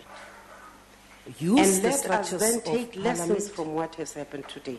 If it means that the concerns raised by the members here are taken back to rules, means that the concerns raised by the members but we are appealing to are taken back to rules, let us use that route. But we are appealing to you to allow Honourable Maimane, we want to continue with the business of today. I really would like us to continue. Honourable Maimane, we want to continue. I really would like to continue on whether those were the police or not the police. I'd like clarity on whether those were the police or not the police. I'd like clarity on it. Honourable Maimane, use the structures that you know are available to use and let this House proceed with its business. That you know are available to you. Madam, and let this House proceed in with that its instance, business. Madam Speaker, if you can't confirm to me if it's not the police, what you are saying to me is that in future you will use the defence force to escalate. If you can't confirm to me if it's not the police, our what party you are saying to me is that in be future left you will use the outside defence of the force state to of the nation? escalate? Can I ask that our party be left outside of the State of the Nation address, if I could request?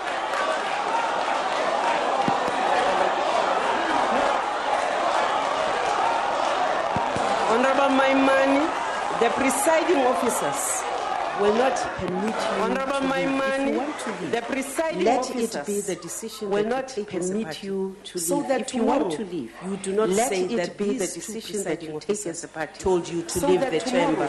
We did not tell you to leave this chamber. You want to take that decision, take it on your own. We did not tell you to leave this chamber. You want to take that decision, take it on your own.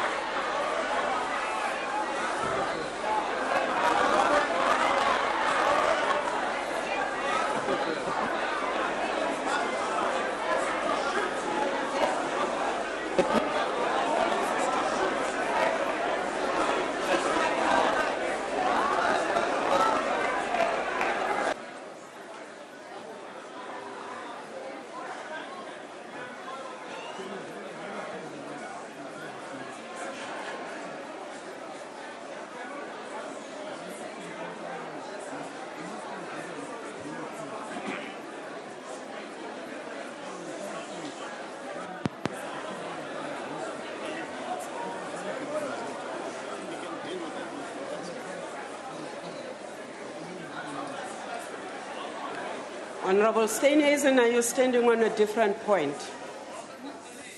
It's on 14S, Madam Chairperson of the National Council of Provinces. Madam Chairperson, we are calling attention to a point of privilege. It's not parliamentary convention for members of the South African Police Service to come onto the floor of this. Order, members. The Honourable Leader of the Opposition asked you a question, Madam House Chair, and it's a very simple answer. Were those members of the South African Police Service, or were they members of the Parliamentary Security? And it's an important question, because the Parliamentary Security Services report to the two of you and not to the Executive. The SAPS report to the Executive. So it's a matter of separation of powers and privileges of this House. And so I would just ask you, we really do want to proceed, but we will require an answer from you whether those members who came onto this floor with firearms were members of the South African Police Service or the Parliamentary Protection Services.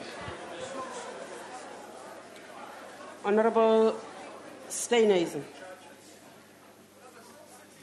I cannot...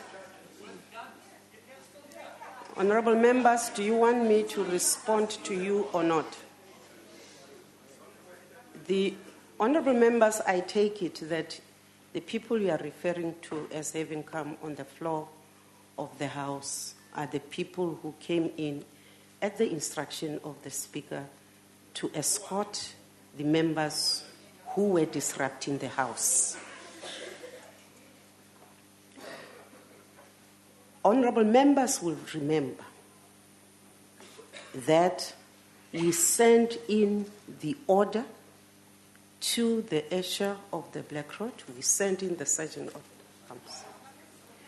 We then asked the Parliamentary Protection Services to go and help. We then said that the security forces working with the Parliamentary Protection Services can come in. Now, please allow me to respond. You say to us that it isn't conventional. Yes, it is not conventional. It is also not conventional for this House, a joint sitting, to be turned into a question session of the National Assembly. It is not conventional. Yes, I agree with you, Honourable Steenhuisen. Can we proceed, please, with the business of the day? I have responded to you. There is no way I could, sitting here, be able to pick out who is police and who is not police here.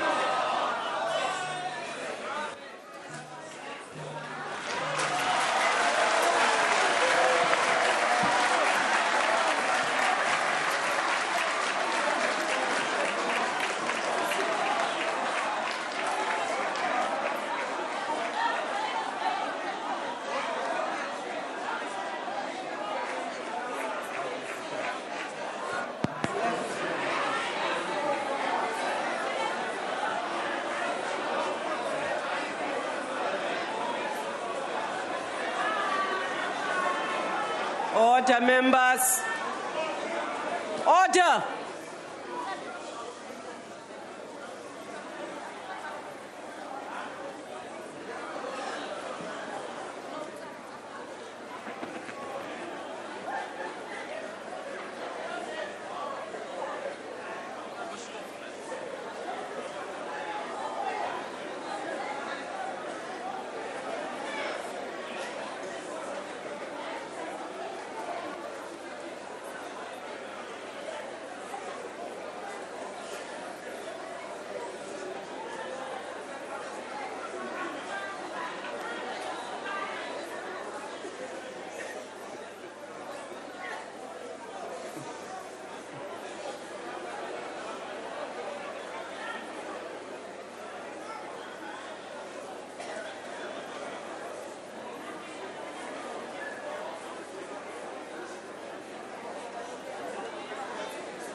Thank you. Order, members. Please close the door. Honorable members, the Speaker and I want to, first of all, give our apologies to the President. We apologize for what has happened in the House today. We also want to apologize to you members, to our guests in the gallery, to the country at large, and to everybody who has had to witness what has happened in this House today. We hope, as I said earlier, that out of bad lessons, some education will come and we will learn to do the things the right way. We wish to proceed, honorable members, with the business of today, and therefore call on our President to please take up his space at the podium and to give us the state of the nation.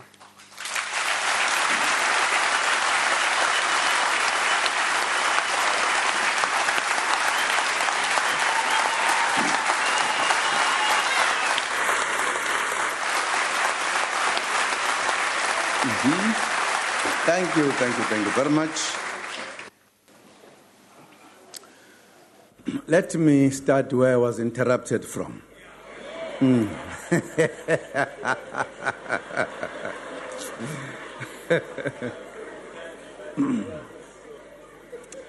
was saying the year 2015 marks 60 years of a historic moment in our history, when South Africans from all walks of life adopted the Freedom Charter in 1955 in Cape Town, Soweto. They declared, amongst other things, that South Africa belongs to all who live in it, black and white, and that no government can justly claim authority unless it is based on the will of all the people.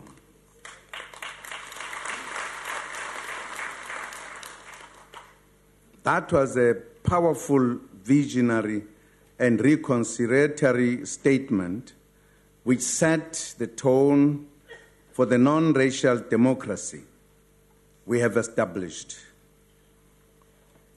This week, we also mark 25 years since the release of President Nelson Mandela from prison, and since the unbanning of liberation movements.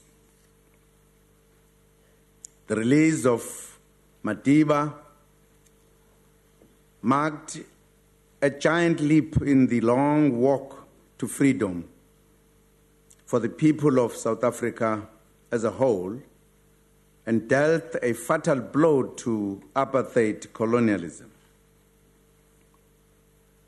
We continue to be inspired by Madiba and draw lessons from his legacy as we build our country. Compatriots, the year 2015 is the year of the Freedom Charter and unity in action to advance economic freedom.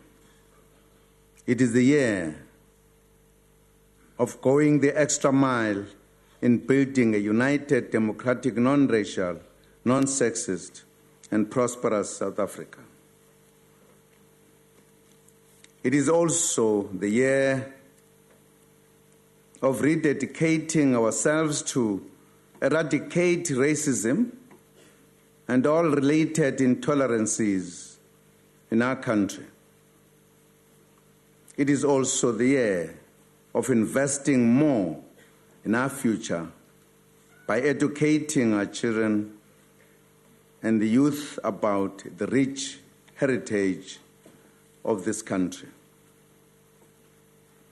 We are already inculcating a new national identity through promoting national symbols such as flags, the national anthem, and the preamble of the Constitution in every school. from this year, schools must also practice the African Union anthem in preparation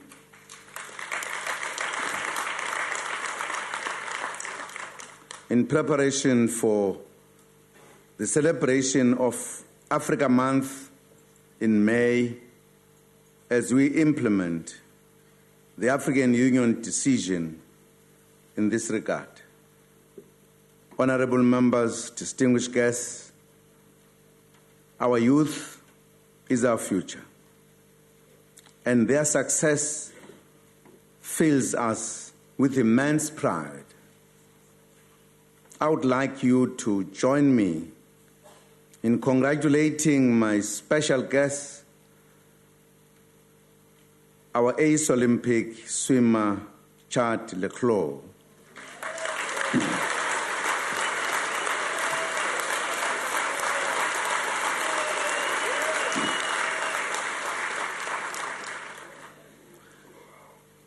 Chad received swimming's highest honor in December after he was crowned the world's best swimmer for 2014.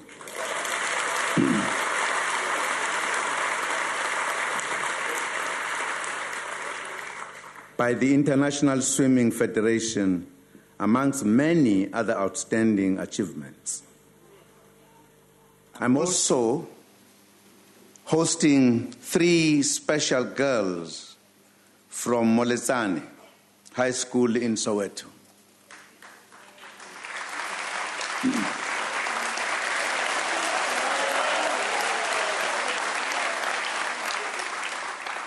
They are Offense Mahasha,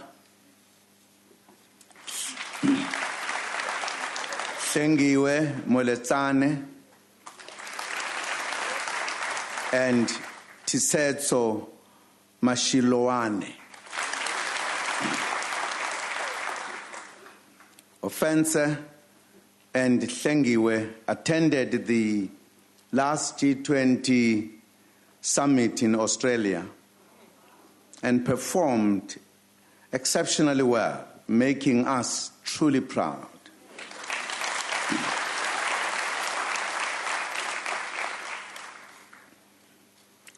And I must tell you that in the tea I had with them yesterday, one of them said, if you decide that you want to be something, you must work hard and you must put your eyes on it.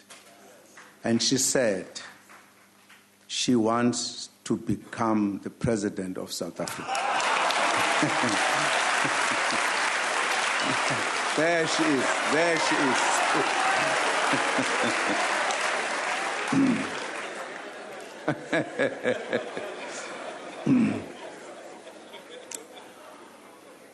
Allow me, Madam Speaker and Chairperson of the NCOP, to congratulate in absentia another star performer who has brought glory to our country, Miss World, Miss Ronelle Strauss.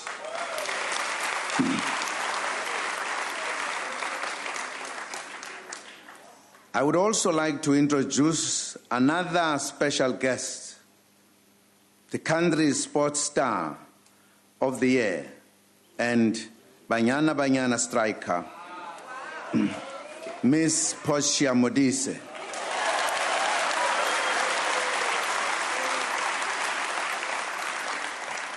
Congratulations, Portia.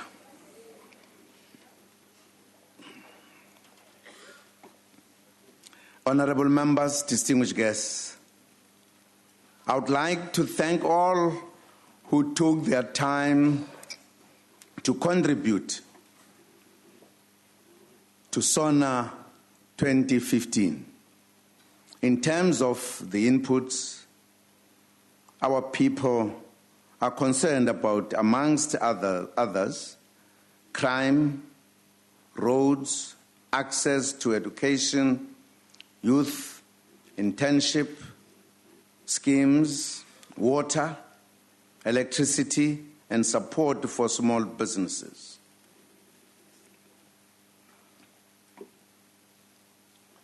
Contributions requiring feedback are being referred to government departments for action.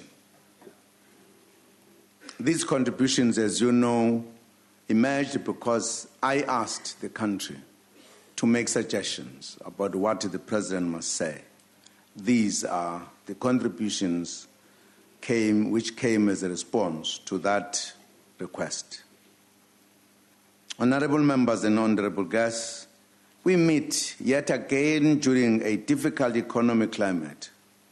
This week, the IMF revised down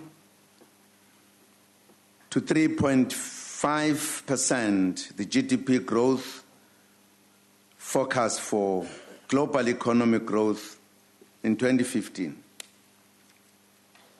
Our ambition of achieving a growth target of 5% by 2019 is at risk because of the slow global growth as well as domestic constraints in energy, skills, transport and logistics, amongst others. However, the situation is more promising on the jobs front. 2 days ago, State South Africa released the employment figures for the last quarter of 2014. The report shows that there are now 15.3 million people who are employed in South Africa. Jobs grew by 203,000. Our investment in youth employment is also paying off. The employment tax incentive, which was introduced last year, directed mainly at the youth, is progressing very well.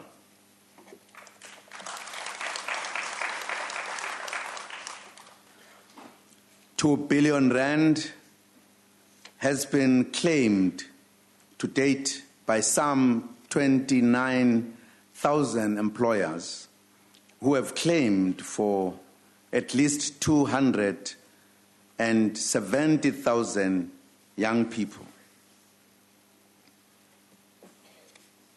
I announced a target of 6 million work opportunities over 5 years last year for the program.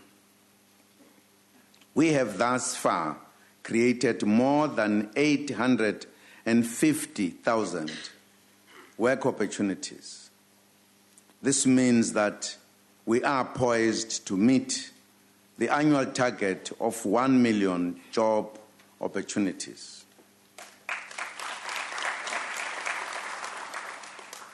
In addition, our environmental programs, such as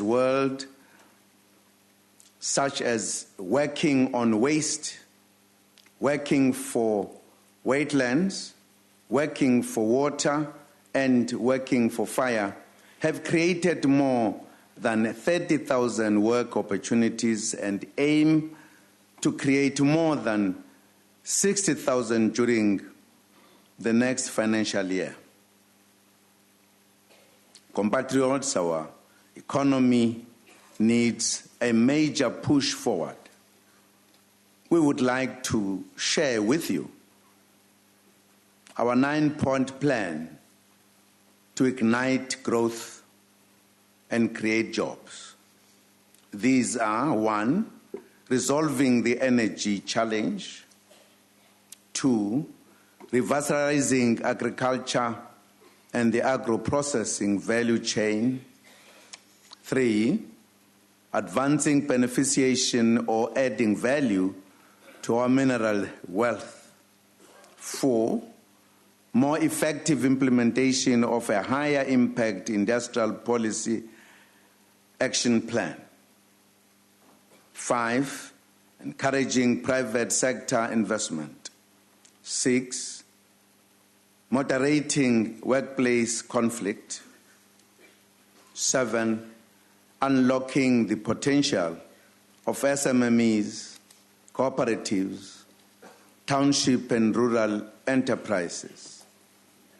8, state reform of boosting the role of state-owned companies, ICT, infrastructure or broadband rollout, water, sanitation, and transport infrastructure, as well as 9, Operation Pakisa, aimed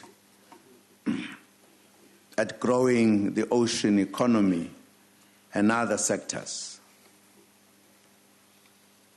Compatriots, the country is currently experiencing serious energy constraints, which are an impediment to economic growth and is a major inconvenience to everyone in the country.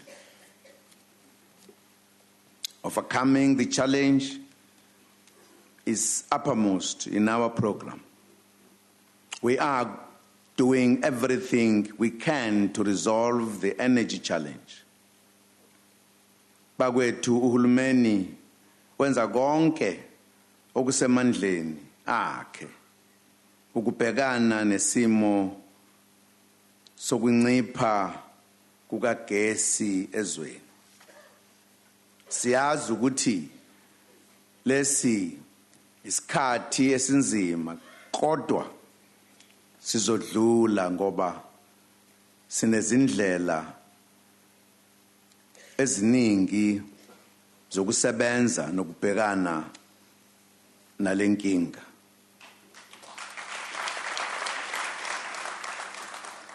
We have developed a plan which involves both short, medium-term and long-term responses. The short and medium-term plan involves improved maintenance of ESCOM power stations, enhancing the electricity generation capacity, and managing the electricity demand. The long-term plan involves finalizing our long-term energy security master plan. As a priority, we are going to stabilize ESCOM's finances to enable the utility to manage the current period. In this regard, government will honor its commitment to give ESCOM around 23 billion rand in the next fiscal year.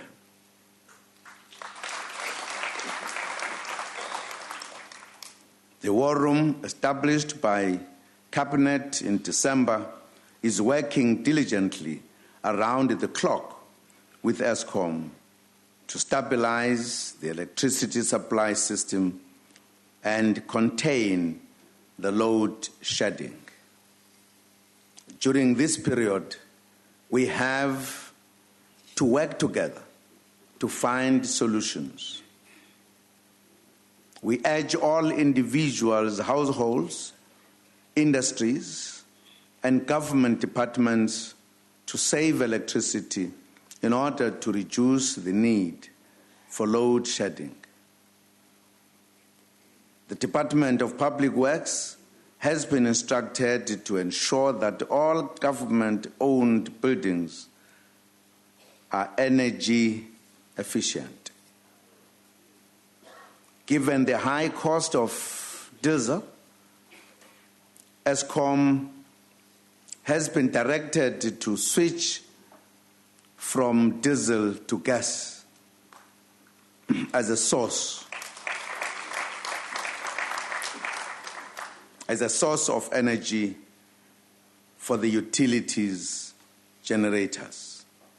Households are also being encouraged to switch from electricity to gas for cooking, heating, and other uses. The construction of the 3 new power stations, Kusile, Mutubi, and Ingula, will add 10,000 megawatts of capacity to the national grid. The quest for alternative energy sources is also ongoing. To date, government has procured 4,000 megawatts from independent power producers using renewable sources.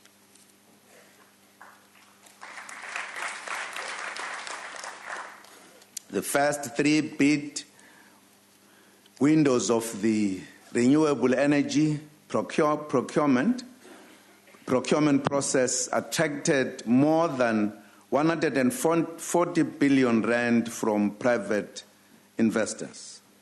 A total of 3,900 megawatts of renewable energy has also been sourced, with 32 projects with a capacity of just over 1,500 megawatts completed and connected to the grid. Eskom itself has completed the construction of the Sere Wind Farm, which is already delivering 100 megawatts to the grid, well ahead of its intended launch in March this year. Government also began procuring in December 2014 of 2,400 megawatts of new coal-fired power generation capacity from independent power producers. The procurement process for 2,200 megawatts of new gas-fired generation will commence in the first quarter of the new financial year. A total of 2,600 megawatts of hydroelectric capacity will be sourced from the SADC region.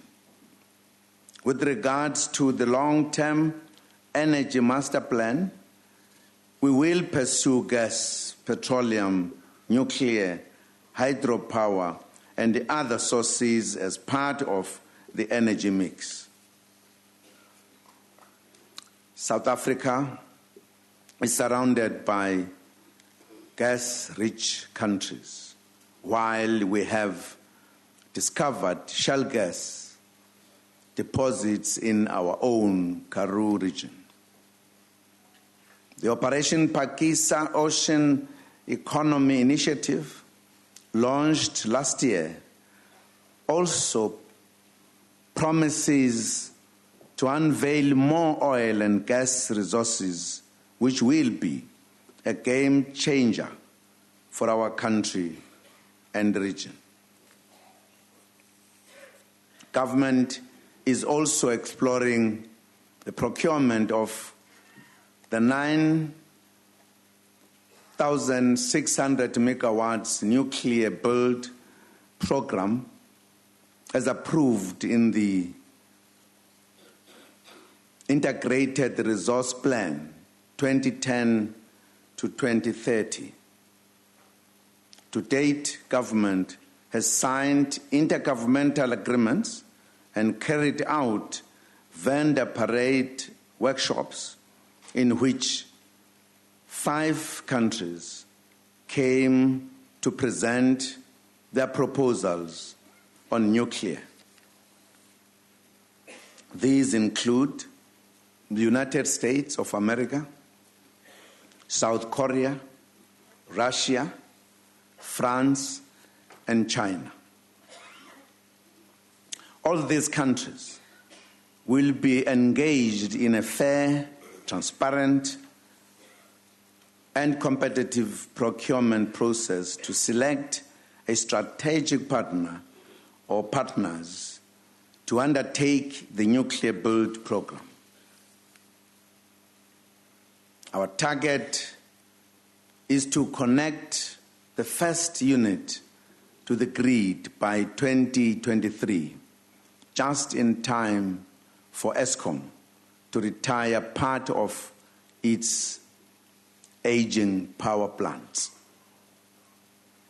With regards to hydropower, the Grand Inga hydroelectrical project partnership with Democratic Republic of Congo will generate over 48,000 megawatts of clean hydroelectricity. South Africa will have access to over 15,000 megawatts. For sustainability, government will establish strategic partnerships for skills development with the countries that will partner us in the Energy Build program, while also generating skills locally. Compatriots, there are still 3.4 million households in the country without electricity. In the June 2014 SONA, I announced that infrastructure support will be given to specific municipalities in the country. Funding has been provided for electrification to the following municipalities in the 2015 to 16 financial year. Amatole District Municipality, Umzinyati District Municipality, Alfred Nzo District Municipality, Lukanji Municipality, and OR Tambo District Municipality.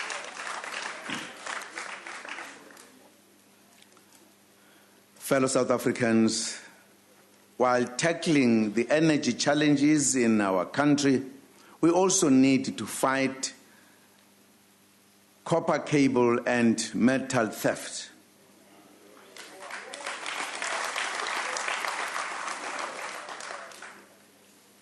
Government will introduce tougher measures to deal with this serious crime. Compatriots, during this year of the 60th anniversary of the Freedom Charter, land has become one of the most critical factors in achieving redress for the wrongs of the past. Last year, we reopened the second window of opportunity for the lodging of land claims. More than 36,000 land claims have been lodged nationally, and the cutoff date is 2019. We are also exploring the 50-50 policy framework, which proposes relative rights for people who live and work on farms.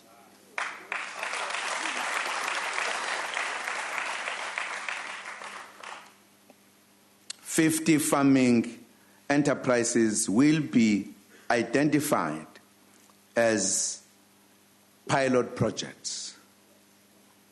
In terms of our new proposed laws, a ceiling of land ownership will be set at a maximum of 12,000 hectares.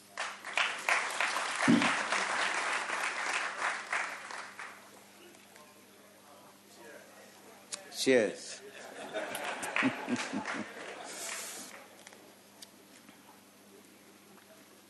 Foreign nationals will not be allowed to own land in South Africa.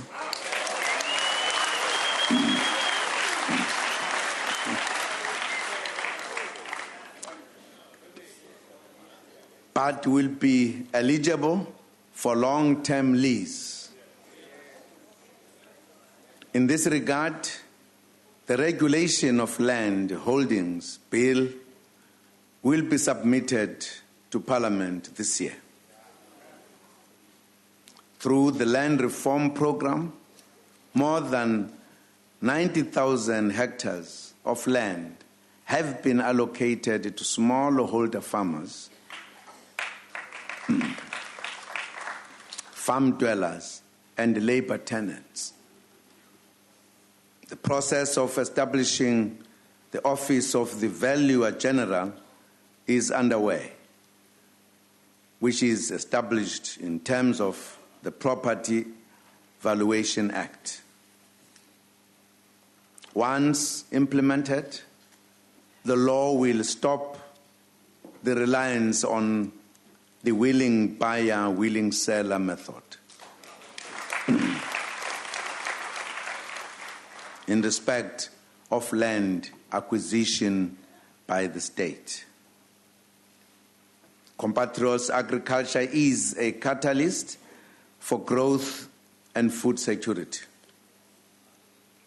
We are working with the private sector to develop an agriculture policy action plan which will bring 1 million hectares of utilized land into full production over the next 3 years. Among key interventions this year, we will promote the establishment of agri-parks or cooperatives and clusters in each of the 27 poorest district municipalities to transform rural economies.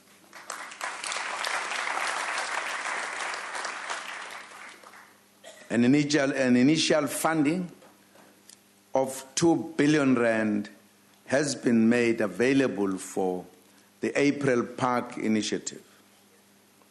We will further enhance our agro-processing exports, which have been growing rapidly, especially to new markets in Africa and China.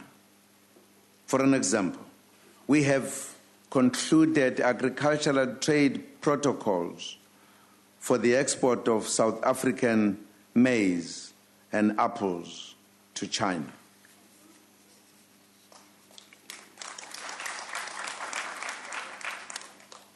The export of apples alone is projected to generate 500 million rand in foreign exchange over 3 years.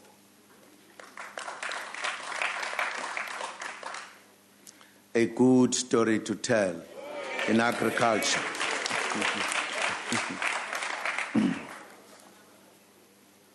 Is the success of some of our emerging farmers and smallholders. In the Vemba district municipality in Musina, the Limpopo government has supported the Nwanedi cluster comprising 300 farmers growing vegetables on just over 1,300 hectares for commercial purposes.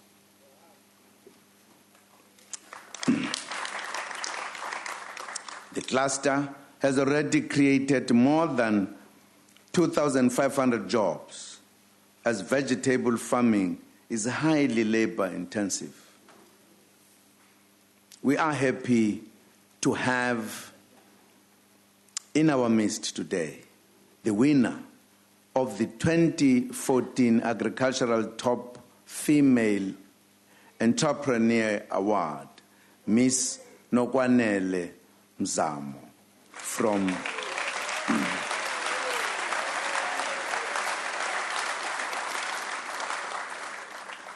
from Kerwood in the Eastern Cape.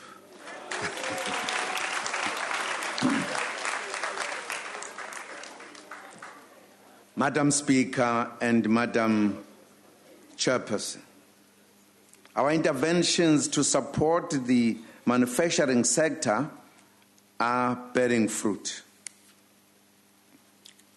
Our automotive investment scheme has unlocked private sector investment of 24.5 billion rand and generated exports of automotives and components of 103 billion rand in 2013.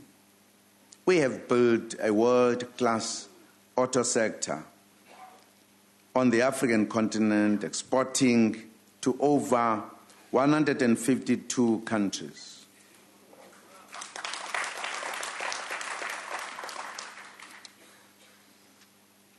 The leather and footwear sector has also grown to 60 million pairs of shoes, and exports grew by 18% with significant benefit to the balance of trade. The United Nations Conference on Trade and Development shows that South Africa doubled its foreign direct investment inflows to 88 billion rand in 2013, while 2014 projections are also positive.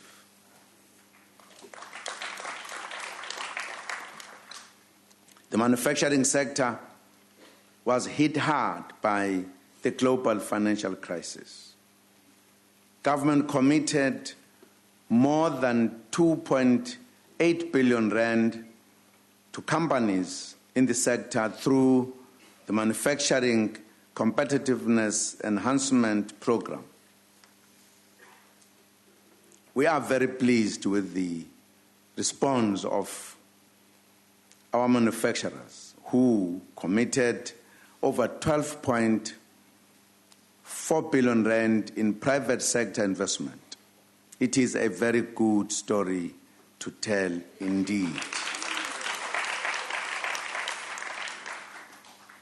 In addition to advance transformation, we have introduced the program to find and develop black industrialists over 3 years. Compatriots, given such success in manufacturing, we are poised to make progress in our quest to ignite growth. Madam Speaker and Madam Chairperson, to attract foreign skills for our growing economy, we'll invite dialogue with various stakeholders on the migration policy. We'll also prioritize the review of visa regulations to strike a balance between national security and growth in tourism.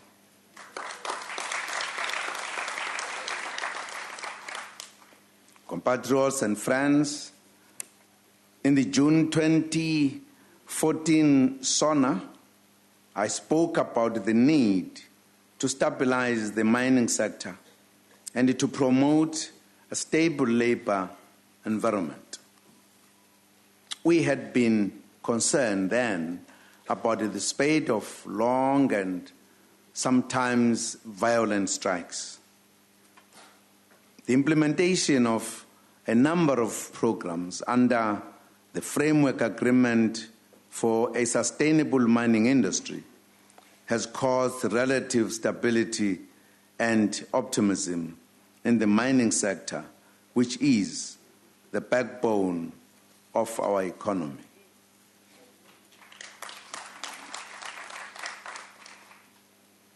Mine crime combating forums have been established in the Northwest, Limpopo, Free State, Mpumalanga, and Gauteng provinces. Government will implement the agreements reached with business and labor, including the consideration of a national minimum wage. We had also made a commitment in last year's SONA to revitalize distressed mining towns, and a lot of progress has been made. A total of 2.1 billion rand has been ring-fenced for this purpose, with 290 million rand approved for informal settlement upgrading in Mpumalanga, Northwest, Gauteng, Northern Cape, Limpopo, and the Free State.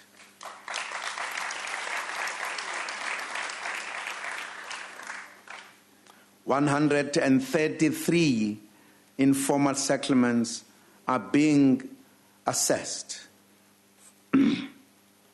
or prepared for upgrading through the National Upgrading Support Program. 32 settlements are being upgraded and 87 housing projects are being implemented across the prioritized mining towns. Importantly, government, the mining sector, and the Banking Association of South Africa signed a social contract for the development of sustainable human settlements.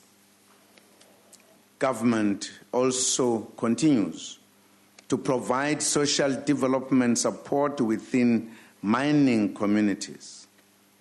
Other support includes technical expertise with regards to integrated development plans and the development of special economic zones. The mining towns are also being assisted with implementing the Back to Basics municipal service delivery strategy.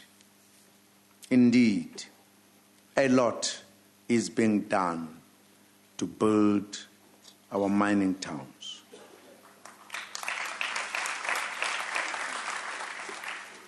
Government is also reviewing the compliance of mining companies with the 2014 mining charter targets.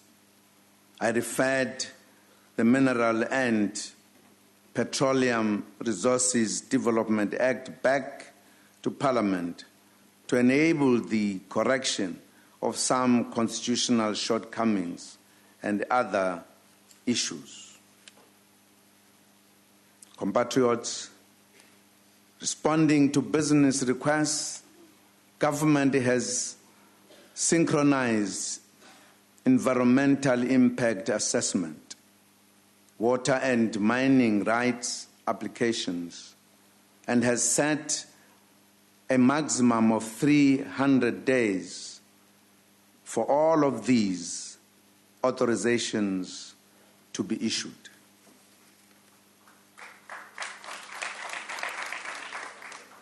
In addition, we will also establish a one-stop interdepartmental clearinghouse to attend to investor compliance, to investor complaints and problems. Fellow South Africans, the year 2015 will see further improvements in labor legislation to further promote worker rights. The Labor Department will review the sectorial determinations of agriculture, forestry, private security, wholesale and retail sectors. We expect the finalization of the Employment Services Act of 2014, which formally establishes a public employment service. The legislation also formally regulates the practices of private employment agencies and temporarily employment services to prevent the abuse of unsuspecting work seekers. In addition, the Unemployment Insurance Act of 2001 will be amended to provide benefits to beneficiaries and include public servants in the application of the Act. Honorable members and honorable guests, small business is big business.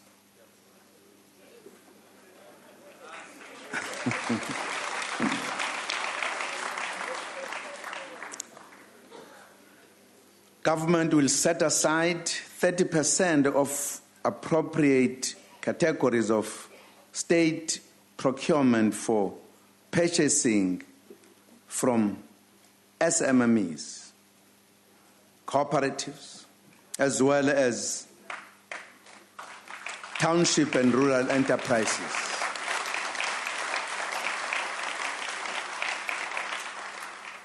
We'll also continue to promote opportunities for the youth. The National Youth Development Agency has disbursed 25 million rand to 765 youth-owned micro enterprises in the last financial year nationally.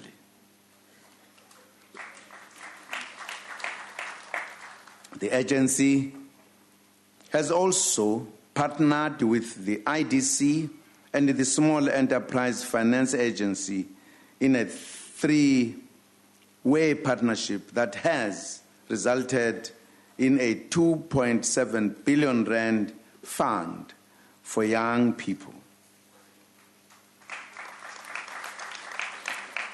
Compatriots, the year 2015 will mark the beginning of the first phase of broadband rollout. Government will connect offices in 8 district municipalities. These are Dr. Kenneth Kaunda in Northwest, Gerrit Sibande in Mpumalanga, O.R. Tambo in the Eastern Cape, Pixley Kaseme in the Northern Cape, Thabo Mfusanyana in the Free State,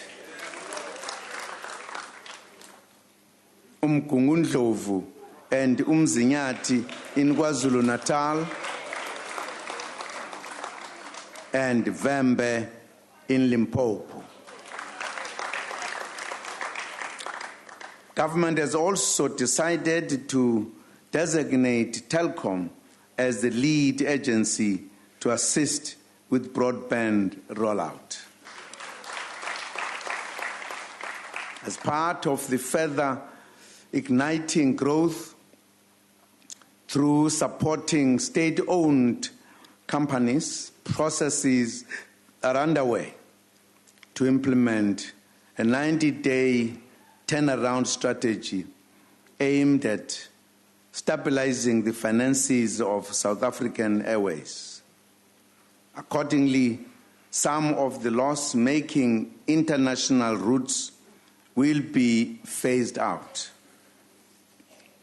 But we will do this in a manner that does not impact negatively on travel, trade, and tourism between South Africa and the world.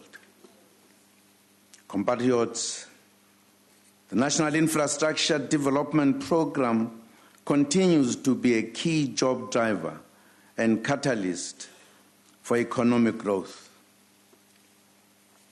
Water is a critical resource for economic growth and a better life. several projects aimed at providing water for industrial and household use are in the implementation or planning phases around the country. Major projects include Umzimvubu Water Project in the Eastern Cape, Jozini Dam in Umkanyagude in KwaZulu-Natal, and projects in Bushbuck Ridge in Mpumalanga, and phase 1 of the Mokolo Crocodile Water augmentation in Limpopo.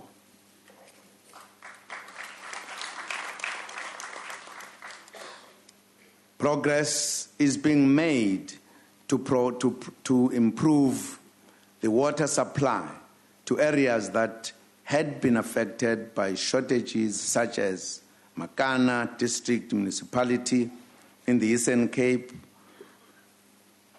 Ngaka Modiri Mulema District Municipality in Northwest, and Kiani in Limpopo, where we celebrate the delivery of water to 55 villages in October last year.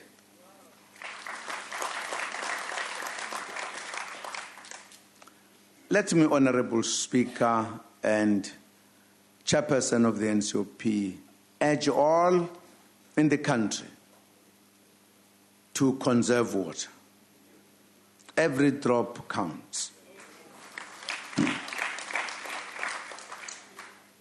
The country loses even billion rand a year to water.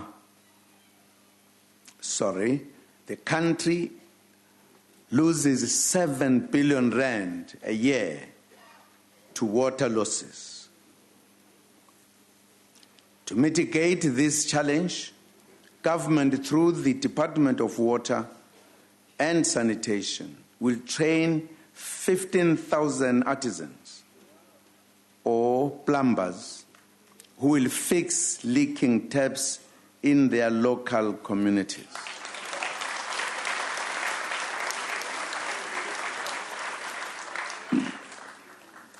We are happy to have as our special guest the winner of the Women in Water Conservation Awards, Miss Mapule Pokombe from Mahikeng in Northwest.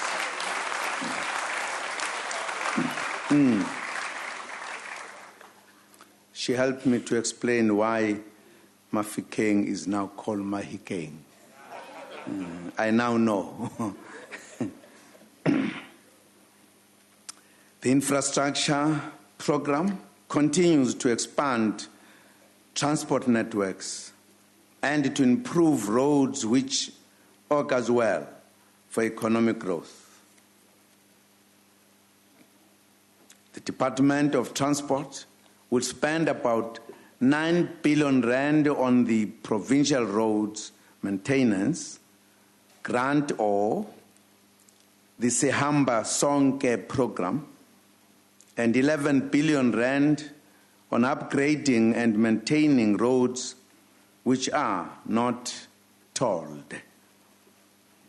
Over 6 billion rand will be spent in 13 cities on planning. Building and operating integrated public transport networks during this financial year.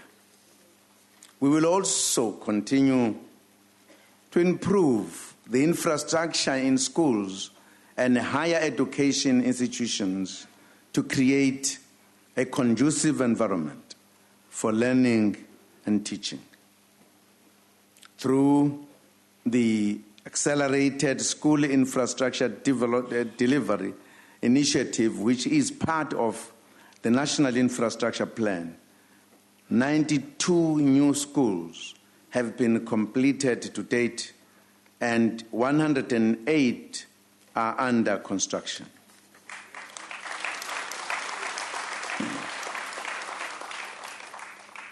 Siyaquba.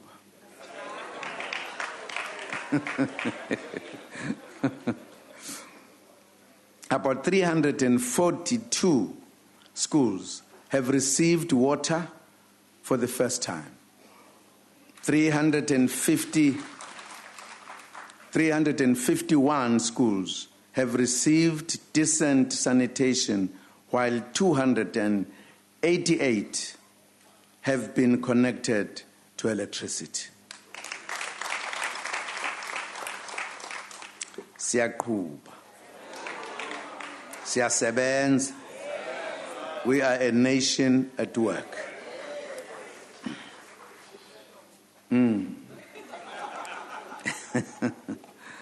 Dabukela bangekho abangasizwa.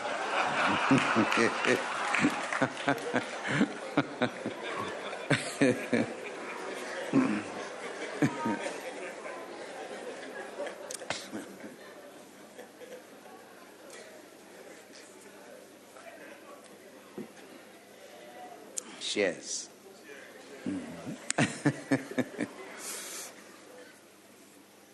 Government has identified 16 sites for the construction of 12 new technical and vocational education and training college campuses and the refurbishment of 2 existing campuses.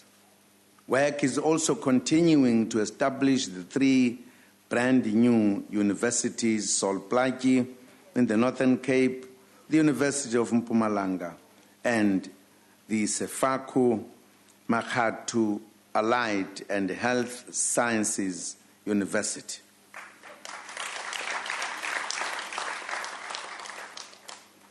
Honorable members, we continue to deliver houses to our people. By 30 September 2014, a total number of more than 50,000 houses were delivered in the subsidy and affordable housing segments. Government will also provide 5,000 housing opportunities for military veterans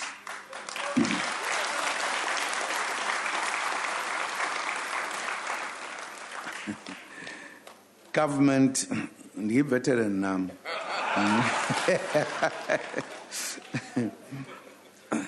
Government will also work to eradicate the backlog of title deeds for pre- and post-1994 housing stock. Madam Speaker and Madam Chairperson, we have, in the past year, introduced some innovative programs to implement the National Development Plan. Last year, we launched Operation Phakisa, a results-driven laboratory approach to planning and execution of programs.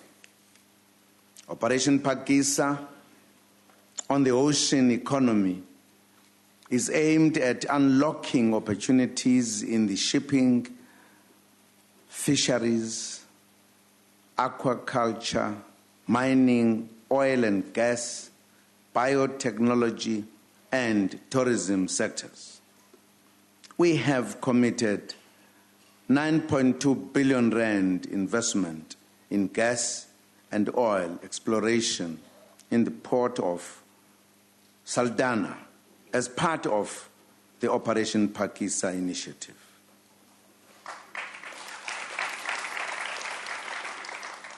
Operation Phakisa on scaling up the Ideal Clinic initiative is aimed at promoting efficiency, effectiveness, and professionalism in clinics.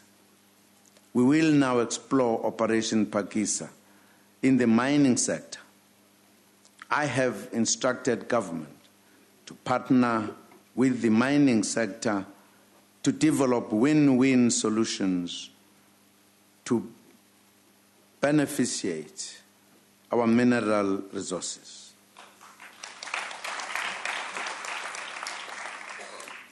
Patriots and friends, over the past 5 years, government has scored significant gains in healthcare.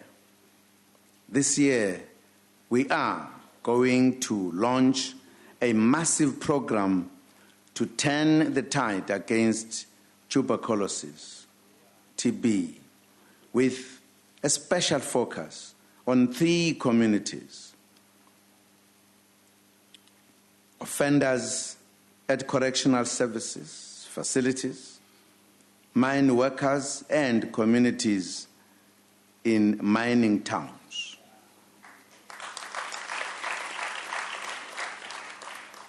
In fighting the scourge of HIV and AIDS, the state-owned pharmaceutical company, Ketlapela,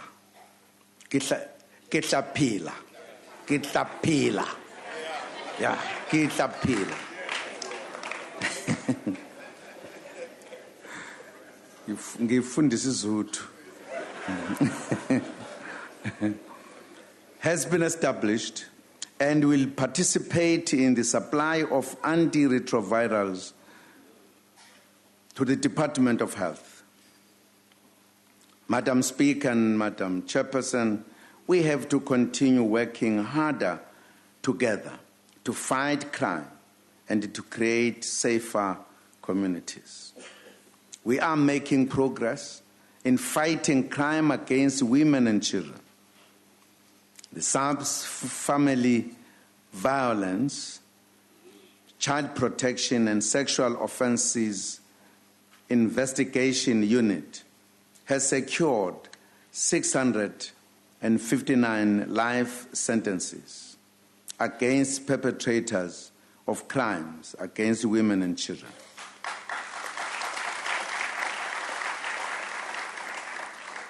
We are democratic. We are a democratic state and recognize the community's right to protest. We, however, appeal that these protests should be within the ambit of the law and must be peaceful as stated in the Constitution. The police successfully brought under control 13,575 recorded public order incidents, comprising 1,907 unrest-related and 11,668 peaceful incidents. The fight against corruption continues to be taken forward by the Anti-Corruption Interministerial Committee. Government has in place 7 anti-corruption institutions and 17 pieces of legislation which are intended to combat corruption. This demonstrates a concerted effort by government to break the back of this scourge in the country.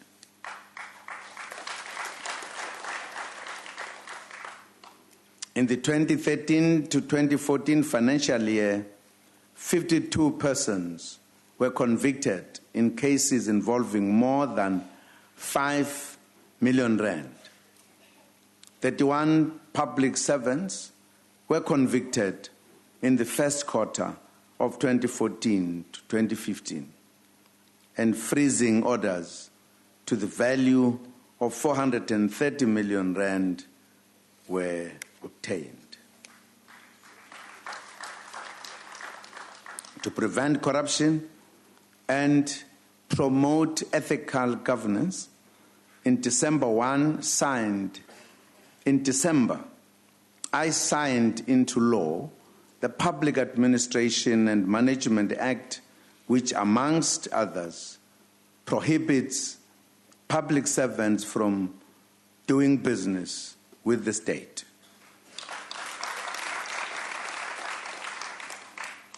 Compatriots, Cabinet has adopted vigorous and integrated interventions to combat vicious rhino poaching in the country.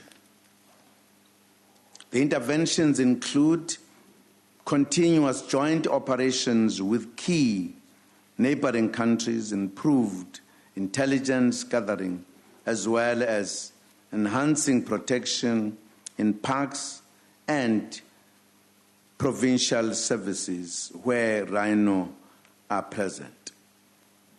Government has also made substantial progress in establishing a border management agency to manage all ports of entry and improve security.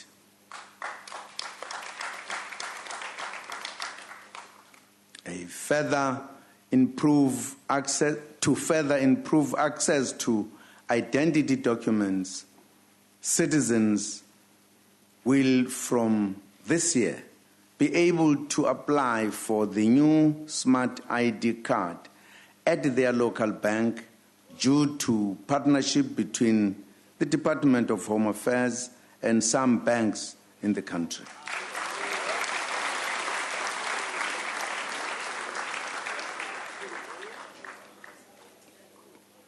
Madam Speaker and Madam Chairperson, building a caring, effective and responsive state will continue to be prioritized. In the 2014 SONA, I said we would continue to advance and improve the lives of people with disabilities. In December last year, Cabinet released the draft National Disability Rights Policy for public comment. Compatriots, local government is everybody's business. We have to make it work.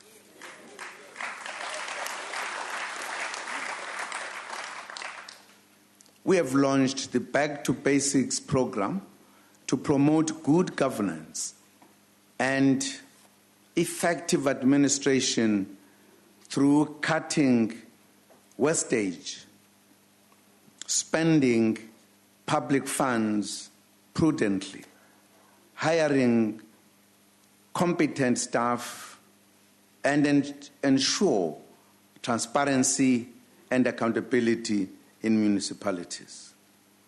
The Integrated Urban Development Framework announced in the SONA last June has been approved by Cabinet.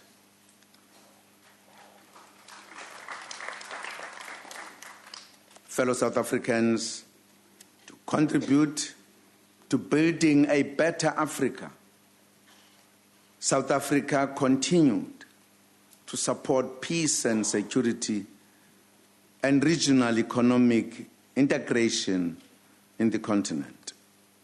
A number of key outcomes have resulted. The African capacity for immediate response to crisis, ASRIC, of which South Africa is a contributing and founding member, has been operationalized. The South African National Defence Force and SA Police Service continued to participate diligently in the conflict prevention and peacekeeping in the continent. South Africa also continued to support conflict resolution initiatives in Lesotho, Sri Lanka, and South Sudan, led by the Deputy President.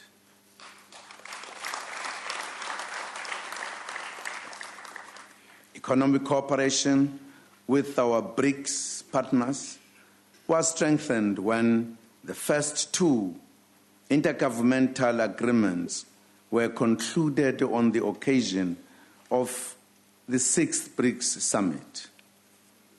This was the government on the new development bank and the treaty establishing a contingent reserve arrangement.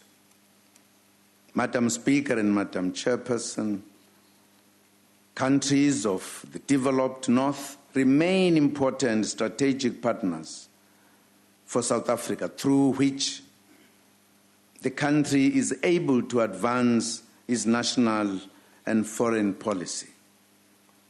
We have a valuable partnership with the European Union in, amongst others, the Infrastructure Investment Program for South Africa, valued at approximately 1.5 billion rand. The renewal of the African Growth and Opportunity Act beyond September 2015 and a pledge to support African-led peace initiatives in the continent are among the significant outcomes of the United States Africa Leadership Summit held in the US last year. Compatriots, at a multilateral level, 2015 marks the 70th anniversary of the United Nations, which brings into sharp focus the need to transform the UN Security Council and the other international institutions. Compatriots, national liberation heroes Moses Kotane and J.B. Marks will be buried in South Africa in March.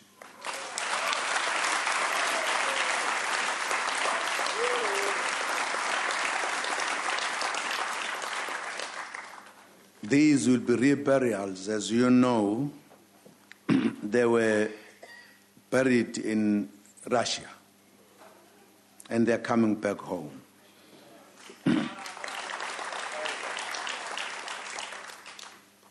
We thank the government and people of the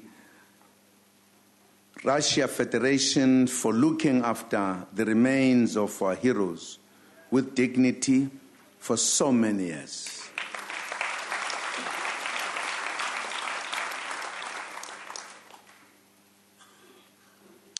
In sports, Team South Africa will participate in all Africa Games in Congo, Brazzaville in 2015.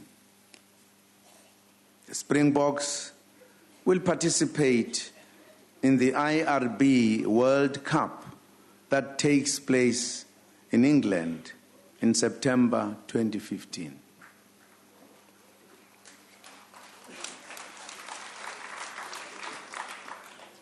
The Proteas are in Australia and New Zealand to participate in the International Cricket Council Cricket World Cup. All South Africans must, as usual, rally behind the national teams.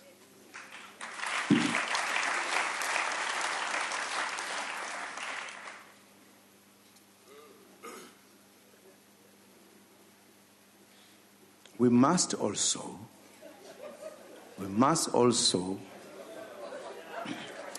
appreciate our Bafana.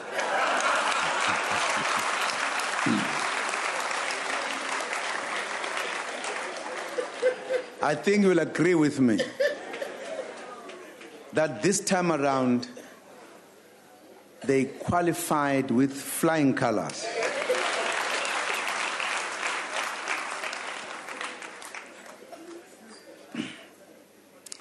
They were in the group which is called the group of death. But even there, most of the games they scored first.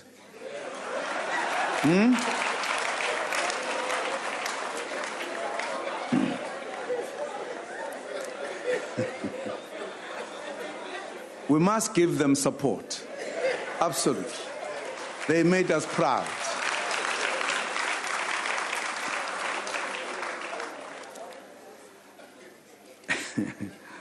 Honorable members, we will continue to promote healthy lifestyle and to urge citizens to refrain from smoking and the abuse of alcohol and drugs.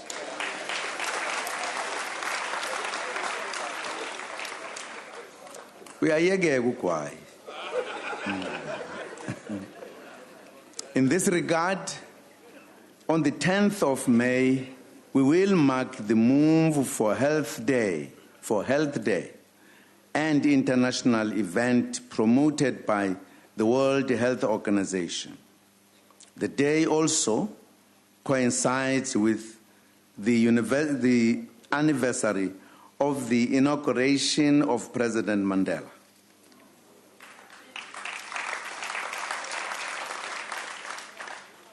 Compatriots, fellow South Africans, a lot has been achieved in the past year.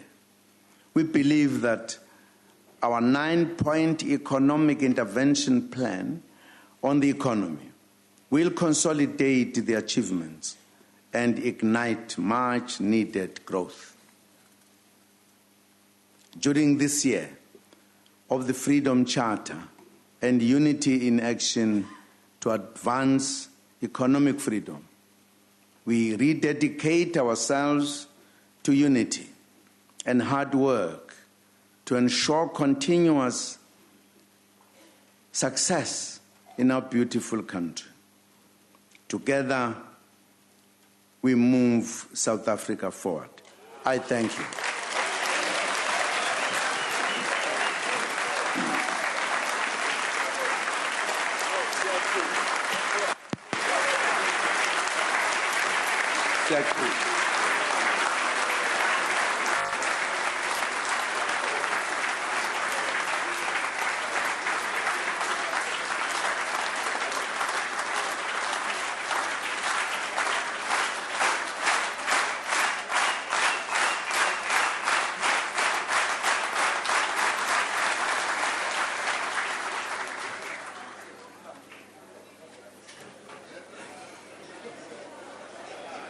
Honorable members, order. Members, we take this opportunity to thank the President for the patience and for delivering on the State of the Nation address. I also want to take this opportunity to make this following announcement. It is that after I have adjourned the joint sitting, members and guests should please remain seated at their places until the procession has left the chamber. The guests in the gallery should remain seated until they are guided by the ushers to the doors that will have been opened. The Sergeant at Arms will lead the procession, followed by the usher, in this following order: the Speaker of the National Assembly, the Chairperson of the National Council of Provinces, the President, the Deputy Speaker of the National Assembly, the Deputy Chairperson of the National Council of Provinces, the Deputy President, the Secretary to Parliament. Honourable members, this concludes the business of the day, and this joint sitting is adjourned.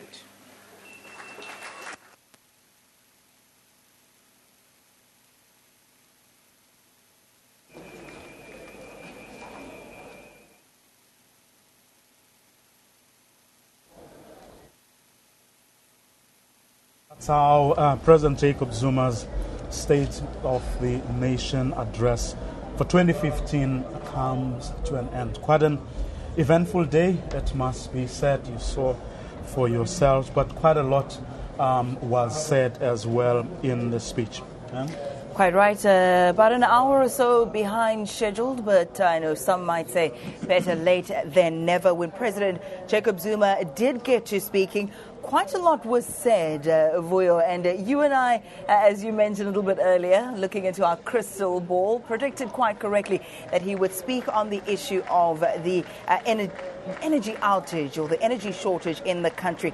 He acknowledged the inconveniences caused by load shedding, saying that government is working on a plan. It involves both a short, medium-term strategy that's improved maintenance of Eskom, enhanced capacity, as well as encouraging South Africans to use energy sparingly. He also spoke about a long-term energy security master plan, the stability of Eskom's finances, 23 billion rand in the fiscal next year to give to Eskom, saying that the war room was working around the clock to stabilize the situation there. I thought what was quite important was that he then spoke in isiZulu to apologize to the electorate, or not really apologize, but to explain to them what the government was doing to fix the situation. It was quite a compassionate, I suppose, address to them in his mother tongue to make sure that he allays all fears of some sort of national energy outage.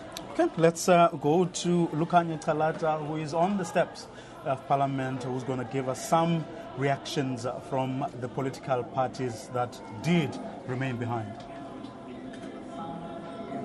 Vuyo, thank you very much. I am now joined by Prof. Khubisa from the National Freedom Party to tell us a little bit about how he found the State of the Nation address. Sir, good evening and thanks very much for joining us. Your impression of the overall State of the Nation address by the President?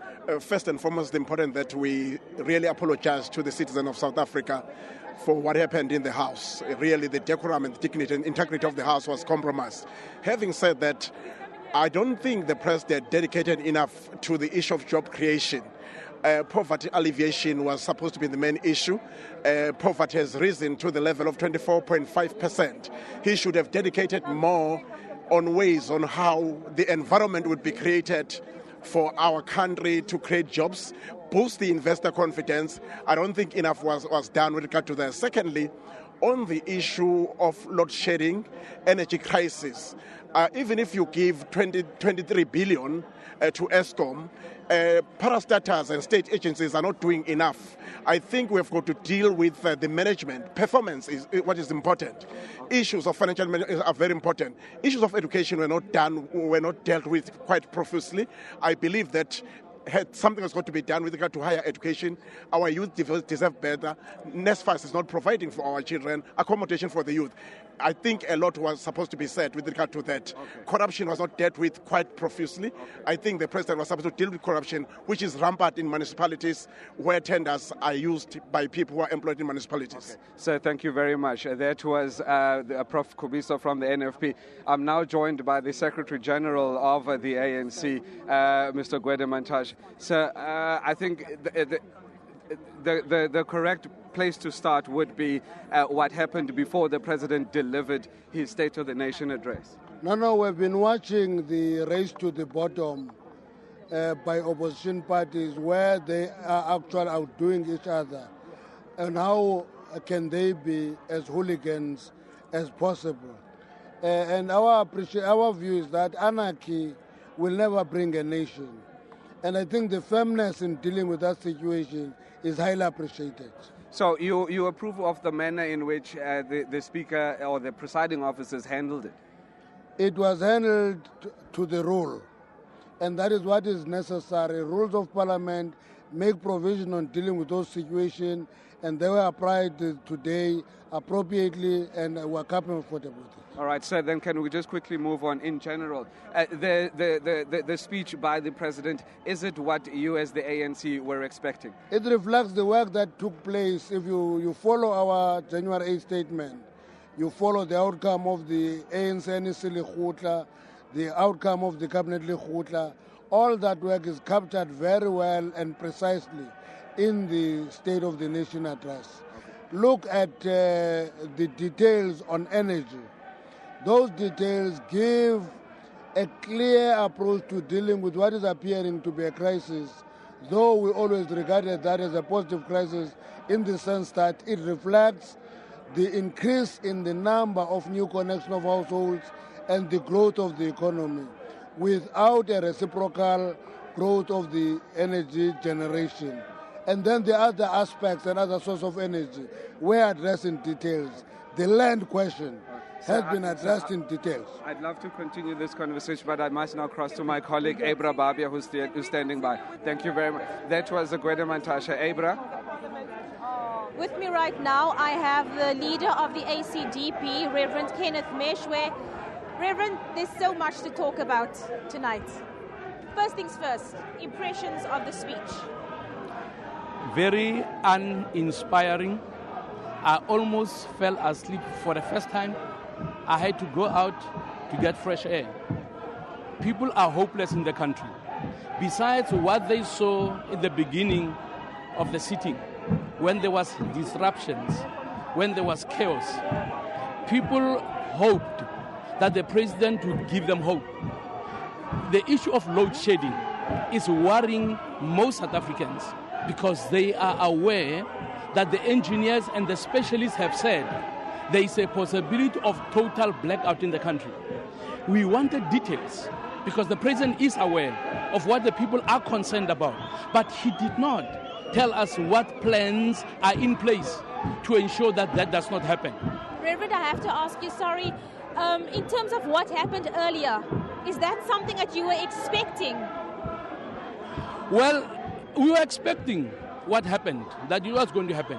And I think the presiding officers must take responsibility because last year already, when some people started coming with overalls in the chambers, I spoke to some of them and said, you need to nip this in the bud. You need to set the rules and enforce the rules. And their response was, they will outgrow this. Now we saw tonight they did not outgrow this because they got used to getting away with breaking the rules. So the presiding officers must take responsibility firstly for what has happened because they should have enforced the rules from the beginning. Reverend Kenneth Meshwe, thank you so much for your time, sir. That was Reverend Meshwe of the ACDP. Back to you in the studio. All right, thank you so much, Abria. I wonder if you could hear clearly behind where Abria is standing right now. ANC members, the MECs, ministers, I nearly said MPs, yes, MPs, MEC, cabinet ministers, premiers even, singing and dancing and chanting in somewhat display of victory, just alluding to what President Jacob Zuma said a little bit earlier. He said, what is happening. So I feel sorry for those who are in absentia because they were not able to hear the strides that the ANC has made, or in fact the ANC-led government, I should say, has made in delivering in terms of infrastructure. Another thing that was spoken about marking the 60 years anniversary of the Freedom Charter. President Jacob Zuma speaking on the issue of land, saying it was integral in making sure that restitution is made. He spoke about a 50-50 policy framework for people who live and work on farms, and that 50 farms have been selected thus far to pilot that project. They're also saying that foreign nationals will not be allowed to own land, but will be eligible to lease it for extended periods. So the issue of land also coming to the forefront. Well, lots of issues, and how I wish we could talk about some of those issues. But unfortunately, apparently, we have run out of time, and this is how this broadcast is going to come to an end. Lots of issues one would have wanted to talk about around the 9-point plan, because I think from a content point of view, in other words, apart from the drama that preceded the speech, the 9-point plan is something worthy of interrogation. Lots and lots of issues that it raises. Some of them issues that have been raised before. The question then being how or why they haven't been done up until now. But also getting into a bit of detail as to perhaps the thinking that went into some of those issues, making it to this 9-point plan list. Unfortunately, we have, as I say, run out of time. That is where we're going to leave this. From me, Vuyo Mvoko, it's a good night. Good night. And before I leave, I must just remind you to tune in to Morning Live tomorrow morning. We have a special SABC New Age business briefing with President Jacob Zuma. You spoke on details. Perhaps we'll get more details from him tomorrow morning. Make sure that you do stay with us on this channel throughout the course of the morning. Thank you so much for having joined us. Good night. God bless.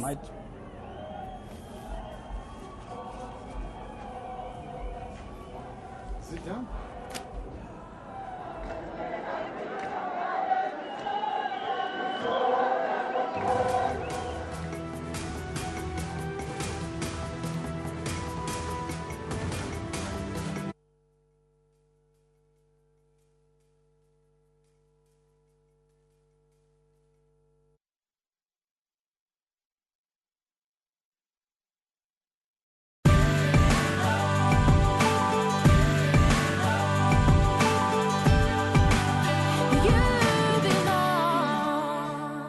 Muvango is proudly sponsored by Clientele because love triumphs over conflict and taking care of your family comes first. Get insurance from the name you trust.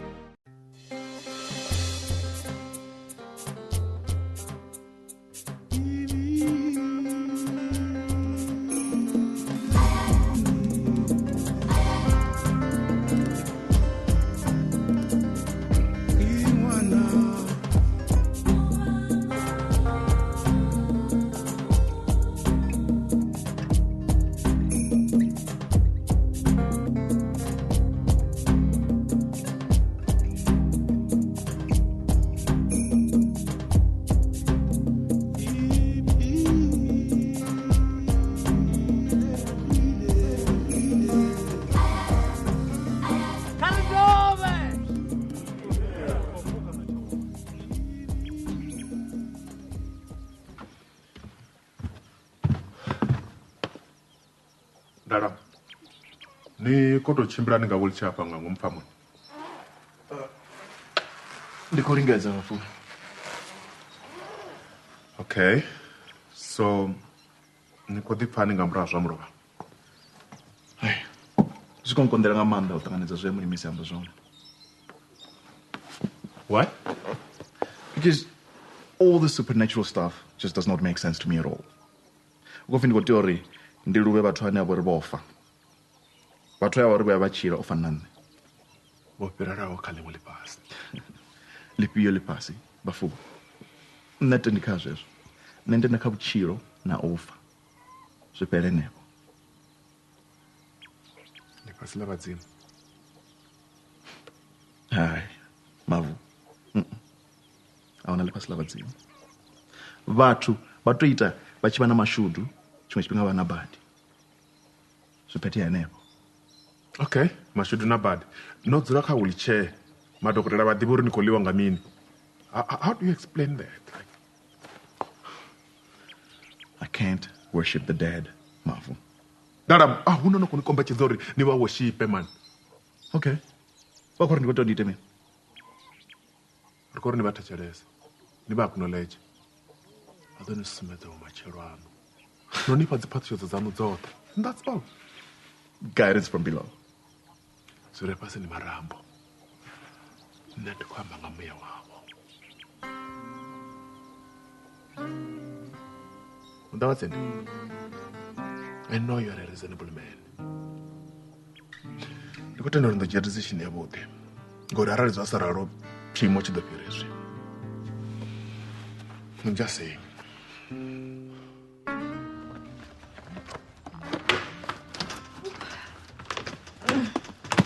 Good morning, Papa. What a beautiful morning it is, hey? Well, you are in a good mood. What got the listening of a professor? Why? You go to the professor when you talk about and I think it'll be now.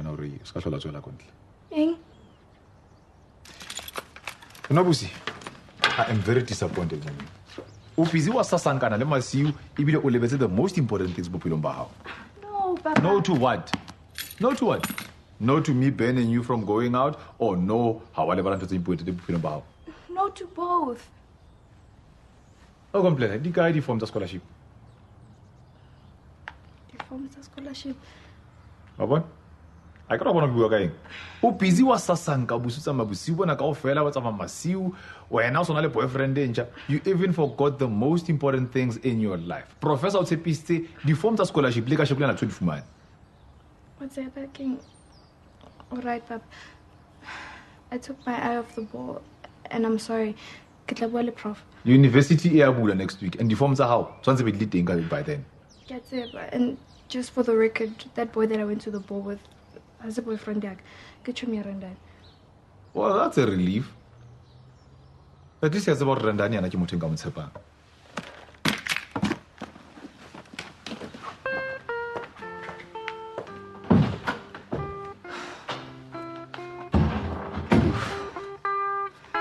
That was too close.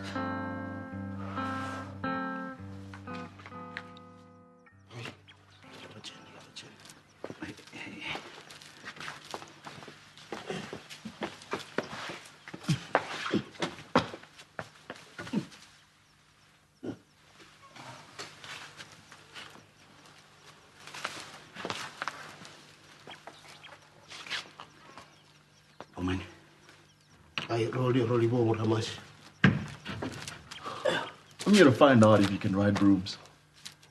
Well, actually, I mean, if you can walk through walls and disappear just like that. Ndalam, atina chipinga chotandro de ngomfa. Ndingabarodza banje ponda bondindela. Ndo domba na kotsianga. Nini? Ndikwamba araro uri baone ndangini. To domba nabo. Nikutoto reto werine reo kwachi tombo chako tsiano ngechendo. Redisere pana niapenga. Emrimisa. Ndikutoda chiga. Chiona chiyo. Bona teni sumpetsa lu Jesu. I'm not convinced that this has anything to do with my father. It's got nothing to do with my father. It's domba nabo. Tini nri nyamba nabo. Babu zeni ya ori bambe nanne. Ngadeni bamba na inungayo. Ndikotsi yangamsa. Kana No.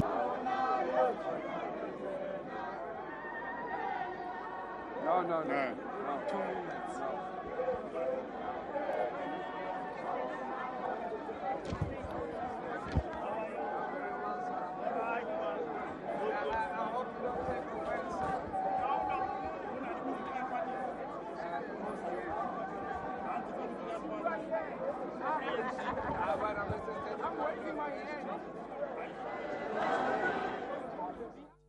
Yeah, but we need mother tongue. We need him in the mother tongue, Hubert.